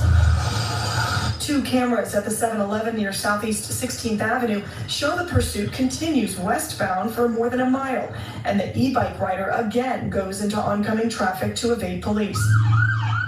By this time, a white police van is also following behind. In the end, the e-bike rider ended up in the neighborhood just north of Los Olas Boulevard. The video shows he turned into oncoming traffic, riding in between cars. And more sirens are heard in the background. Fort Lauderdale police say that they're aware of this video and looking into the incident. The driver hasn't been arrested. So this all happened Sunday afternoon, right around 1 o'clock. There weren't a ton of cars on the road, but there was certainly traffic out here. We need to make the song that needs to go behind that video is "Get Away," doom doom doom, the Mobb Deep joint. Get away, cause he got away. I don't know if they're gonna catch him after that. They probably got rid of that e-bike, but I bet you one thing: them police is mad as HELL hockey sticks that they couldn't get him. You got vehicles, you got motorcycles chasing the e-bike, and you couldn't get him. Woo! I wonder what the captain said to them that day once they got back in and they dropped all of that footage off their cameras, huh? Off their body cameras, right? I love y'all and blessed day, everyone. There you go, Iggy Maniac. Thank you so much. That Popo is no dirt bike game rider. He would have caught him faster. There you go. Dang, I didn't even see this. Iggy, that's the greatest rest of your weekend. Yes, have a great rest of your weekend. I'm a cowboy on a steel horse. I ride. We watch all the news and listen to all views. That's right, you guys. Do me a favor, double tap that screen and get the likes up, because guess what? It's not over. It ain't over. Thought you ain't like the beat. Oh, groove me. Oh, baby, tonight, when I get you home tonight. Let's go, you guys. We got to get on over to this 10-pound cat who takes down a 90-pound Rottweiler. I'm telling you guys, you will not believe this story no matter what. A 10-pound cat takes down a 90-pound Rottweiler. You guys would have probably had your money on a Rottweiler, I know. Trust me, I know. But in this instance, this orange cat, the winner, believe it or not. I'm telling you guys early, don't bet your money where you think it's so obvious to win all the time.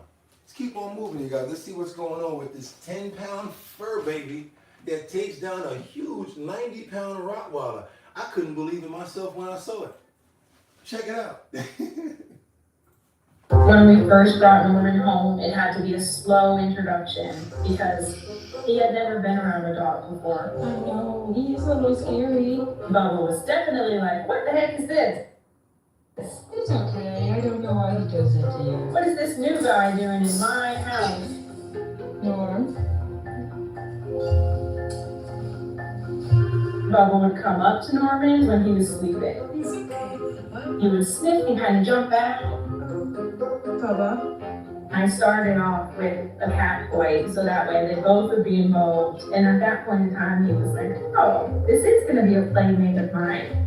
I was looking all over for the dog one day, and I went into our room and I found him and Bubba in the kennel sleeping. Come on now.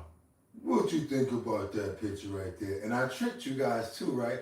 10-pound tabby taking down Rottweiler. That's right. That's how you got to set people up sometimes. Being together. And when I saw that, I was like, this is it. These are best friends for life.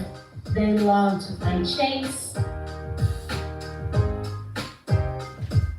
He waits until Norman is finally calm, finally asleep, and he sneaks up on him.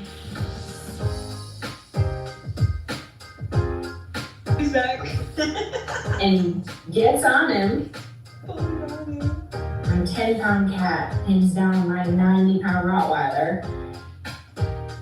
He gets on top of him and he bites at his neck, literally like he's a lion taking down his prey.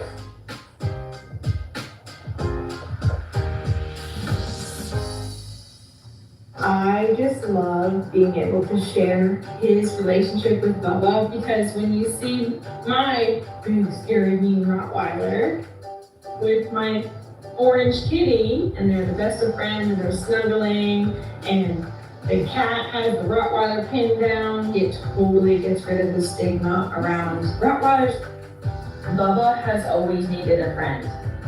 I think now having Norman, he's so happy, he's so fulfilled. I feel so lucky that I get to witness their love, because I know it's a once-in-a-lifetime kind of bond. It's got to be like my favorite part of it right here, my favorite pictures. They're like, yo, come on, man, Mom, could you get that camera out of here already? We're trying to chill. That's right, you guys. Norman and Lauren. Special thanks to Dodo.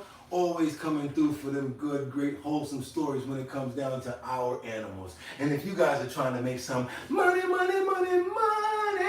hit that link in the description. There's a lot of it in there today. I think it's going to be about, I think they said $620 worth of surveys in there. That's right, you guys. You fill out the surveys, you'll be able to get the lion's share. I might get a little taste of it just for hooking you up with it. But yeah, go see if you guys can make some money over there with those surveys. And if you are trying to promote your business, we still got the numbers. We still #1, because tomorrow we're going to be something to fear. We actually have our audio all set up. We're going to have a nice lineup. We're going to have a fantabulous show, and there's going to be no excuses to the type of pain that I'm going to be bringing you guys with trending topics, current events, and much, much more. Well, you know me and Gene, when I come out in that ring tomorrow and it's 6 o'clock in the morning, I'm going to have all of the Our Bottom Line maniacs ready to see me hanging and banging, and we going to get it all in today. That's right, you guys. I don't care what nobody say. Or if you like the other guy, ooh, snap it to a Slim Jim. You know what I'm talking about, right? Just want to give you guys some energy before I get up out of here. It's still a Saturday in the morning, and normally we would be up with our big bowl of cereal as kids, watching wrestling, watching Hacksaw Jim Duggan, watching Andre the Giant. I'm not talking about these new guys. I'm talking about the old school ones, you guys. You know what I'm talking about. Woo! That's right, you guys. I am the champion. It's the world champion right here. You know what I'm talking about. Ric Flair. You know what I'm talking about, right? When that guy get out there and start talking, that's what used to make my Saturday. WWE, WWF, didn't matter. If it wasn't that, it was the karate flicks. Every single Saturday morning. I had to watch something. I had to see that.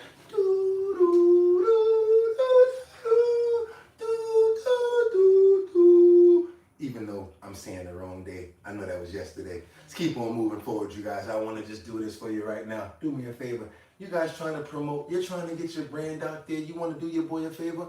I'd really appreciate it. You know what you can do? Send over your promos to me. bridgethisllc@gmail.com. That is bridgethisllc@gmail.com.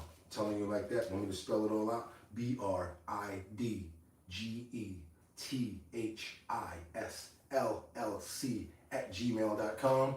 I get your emails over there. You want to send your promo to me to put up in the post notification area, or you want to send me a picture of your animal, yourself, rocking your keychain? I'd love to put it up in the post notification area. You guys, make sure you support the photos and make sure you're commenting, because it could be you one day, and we want to let the fam know that we're there to support. 1080 by 1080 size frame is what it needs to be in. That is for the post notification when it comes down to YouTube. 1080 by 1080 size frame is what it needs to be. And you guys, send it over to me at that email address and I'll put it up for you. Also, still coming up, the Show Your Talent Search. That's going to be in Manhattan, Bronx, Brooklyn, Queens, and Staten Island. Also, one virtual participant will be able to chime in throughout every single one of those. So when we go to the Bronx, somebody can chime in. Manhattan, someone can chime in. And if you win, boom, you're getting $250. And even the person that's virtual that went in, they're going to get the same thing. Why? Because it's sponsored by these guys, Big Drip Hard Punch. That's right, you guys. They're sponsoring our Show Your Talent Search. And that's the talent search that we're doing in all 5 boroughs, as well as virtually online. That's right, your boy BOOGOTTINYC. I'm the host, sponsored by Big Drip Hard Punch. You see that number down there, right? That happens to be the grand prize. After we get everybody together and we bring them all together and we have one location, final, one person walk away with $1,000. And that's going to be on top of the $250 that they've already won. That's right, you guys. It's the Show Your Talent Search, sponsored by none other than Big Drip Hard Punch. www.drinkbigdrip.com. That's 2 G's and 2 P's. If you just go put big with a G and a P and drip with a P, you're not going to get to it. You got to put 2 G's, 2 P's. That's drinkbigdrip.com. Go to the first page. You're going to see a slot for your email address. Pop your email address in there. We're going to keep you up to date with where we're going to be at next. And you know it already, you guys, it's not just me. Sometimes Jeffrey popped through. I saw Casey at one, looking to see one of you guys possibly pop through at one. And when we take it on the road, definitely going to see a lot of other people pop in on us. And I'm going to have my DJ from Black Ink Crew, formerly. That's right, you guys know her. DJ Don Dada on the ones and twos, also an executive producer of her own show. I'm going to keep on moving right now because guess what, you guys? We don't leave no matter what, whatever the problems are. We got to get those prayers started for the show. And we always, what do? End with a prayer. Because no matter what, he didn't have to wake us up this morning, even if we're going through a bad day. We could be doing it a different way and really having a bad day. I know some people that didn't make it this month, and I want to just make sure that I try my best to stay fit, eat the right foods, stay out of trouble, and just keep on doing what we have to do. And also, be the best person that I could possibly be. And that's why I pray all the time and I try to give it up, because you never know, tomorrow or today could be our last. And I want to let you guys know I appreciate the show and every single one of you that always comes here and shows support. So that's why I come and do what I got to do. All I got to do is stack some more videos for my favorite day, which is Monday. Make sure that our audio is straight, that we got power on everything, and we're going to knock it out the park. We're going to have 10 exclusive days of no mess ups, more health and fitness. By Wednesday, we're going to be sending out all of our, that's right, you guys, all of our starter kits are going to be coming out. That's right, you guys. And next week, we got a bunch of them to put together. We're going to start with the purple gloves. We're going to go to the decals. We're going to get you guys something to grow in. Get the dirt in there, put the seeds in, and I want you guys to, after that, start sending those photos over. Because to start seeing those plants come up and to see things being fruitful, that'll be a full circle again. I want to make sure that the stuff we're talking about is what we're doing, and we're really utilizing the information that we're getting over here. And again, all of the information that I share with you guys is in the description, in the link in the description, so that you guys can go check it out. Any information that I give you as far as anything that has to do with health, food, I always do the research first before I bring it to you guys, because I don't want to be giving you guys the wrong information. You got it, you guys. Hope you guys have a fantastic day, and I'm going to tell you just like this. Or did we do our prayer? No, we didn't. Let's get it in. I'm going to make sure we do it. Let's get our prayer in. I want to do this prayer this morning for love, because it covers so much. It covers, it heals, it does a lot. I want to pray for good health, because that's important as well. I want to pray for good spirits, which is important as well. Also want to pray for understanding and people to be able to have a community and a sense of community where we can talk to each other. Not as a Republican or as an independent or as a Democrat or as a, what's the other one, conservative. I always mess up on that one. I'm not either. But as a human being, and that could be a great party right there, a great race of people. I want to give a big shout out to Crystal this morning, and I want to say God bless you, and I want to pray for you, as well as Jordan Dowdy, as well as Joshua, Batty Lynn, Colorado Gamer, and also Tony. Can't forget about my brother Casey for always showing up. That's right, Casey, the power of love is no joke. Winter, Ad Rains, Miss Swanza, Jordan. Who else do I see? Still Derek. Can't forget about Liberty and Justice. God bless America. Pray for Over there, we got that one. Sam Champion, thank you so much for chopping in. Jay Woods, Mary Tanner. We've got Jordan, I see God bless again. Who else we got up in here? Rebecca Lon Yen Bueno. I see you, girl. Reese's Cups, there we go. We also got Shannon in here right now. Hey, they made a mistake and they still got love. Hey, it is what it is. Joshua Tift. We've also got Sarita in here. Just want to make sure that we're showing you so much love, Sarita, and thank you for coming through. CJ the Cat, thank you for all the love. You do know I show those cat videos for you, right? Just want to let you know, and all of my cat lovers. And because of your name, I always remember, got to play some cats, got to put some cats in there too. 420 John Patrick, Audrey, can't forget about Oblivion, Colorado, Kendra Walker, Faye Favi, Bo 405, Crystal Frost, Still Derek, Crystal, John, can't forget about Sam Champion, Patrick Farino. Also, I see you there, Ad Range, Joshua, Vincent, Jordan, Kinsey, Costa, Casey, and CJ the Cat.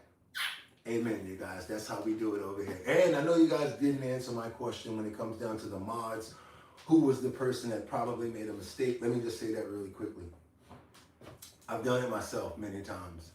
You have to be very careful on our show because the chat moves so fast. You might click on somebody and go to hide, and then it'll slide to the next person, and they'll be the one that get hidden. Due to the fact that mods before could hide each other. And there's certain ways that you can bring a mod in. You can bring them in so they can only be a standard mod and block certain people, or you can make it so that they can block everybody. In the beginning when I did this, we didn't know, so we made it possible for everybody to block everybody. We had it where mods can block mods. So again, I'm not blaming anybody because it could have been something like that. I've done it before.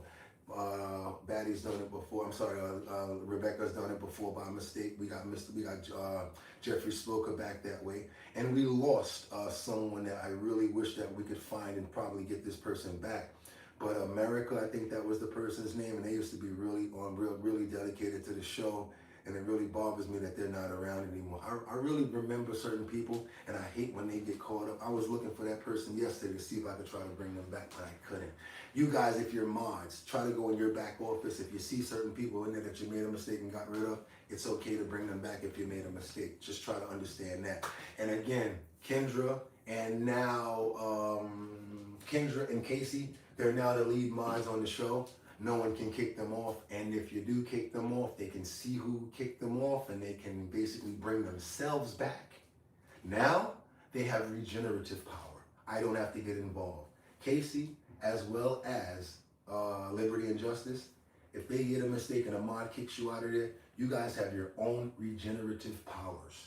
You don't have to call me or anything. Go to the back office, type your name back in, boop, you're gonna get back in put in as a mod. That's it, to make it easy for you. The reason I do that is because certain mods have certain responsibilities and certain mods have other responsibilities. I love each and every one of you guys the same. I want to make sure every single one of you gets merch. That's every single one of you that has that's a mod. I want to make sure that you guys always get the same amount of love. And yes, if we start making money, you deserve to get money too. I'm not the only person over here that's supposed to make money because I can't do this without you guys. But there's no way I'm going to act like I don't see the fact that we got money rolling in and I'm not going to share it.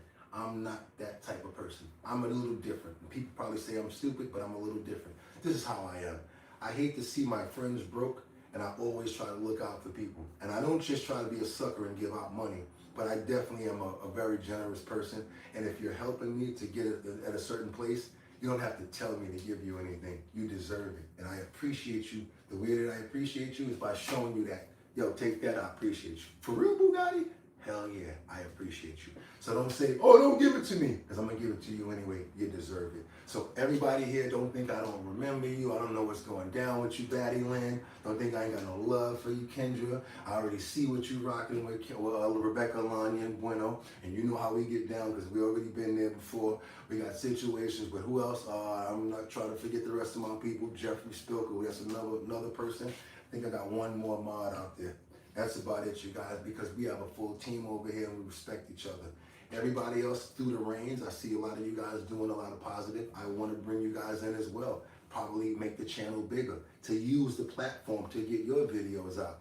It shouldn't just be me. Hey, Casey, you want to throw a video up? Hey, you want to throw a video up? We got the demo now. Let's use it. got a problem with somebody, y'all still ain't send me those emails, but that's a good thing. Because I would like 500 people to email this person about our group if we have that problem. Our bottom line, it's ours, it's not just mine. I want to use it as a collective. No other YouTuber really does it. I just thought that way because I feel like we can use the demo to do something positive for each another. And with that being said, on Purple Sunday, had to do the wrap up because I was gonna do a spotlight, but I could just do a long wrap up. Want to say to you guys, thank you for always showing up, even though we got bad audio. I appreciate you guys. And y'all could have went anywhere, but the fact of the matter that y'all came here to chill with me on Purple Sunday with bad audio, I appreciate you. Also, my favorite day tomorrow, 6 o'clock. The time has went back up, so we got to be on it. I'm talking about time is moving like crazy now. I know you guys have set your clocks and your watches up. Try to get your body used to it because that's a whole hour that you've been probably used to having to sleep. But we got to do what we got to do. And we got to show up in the morning. I promise to be here on time from now on, the best that I can do, giving you guys trending topics, current events, and much, much more. It's your boy BOOGOTTINYC, and like I always told you, you could have went anywhere. Fact of the matter that you came in to chill with me, I appreciate you. So until tomorrow, Monday, where they got to pick up the phone, I'll see you guys 6 o'clock in the morning. Get 'em! Peace.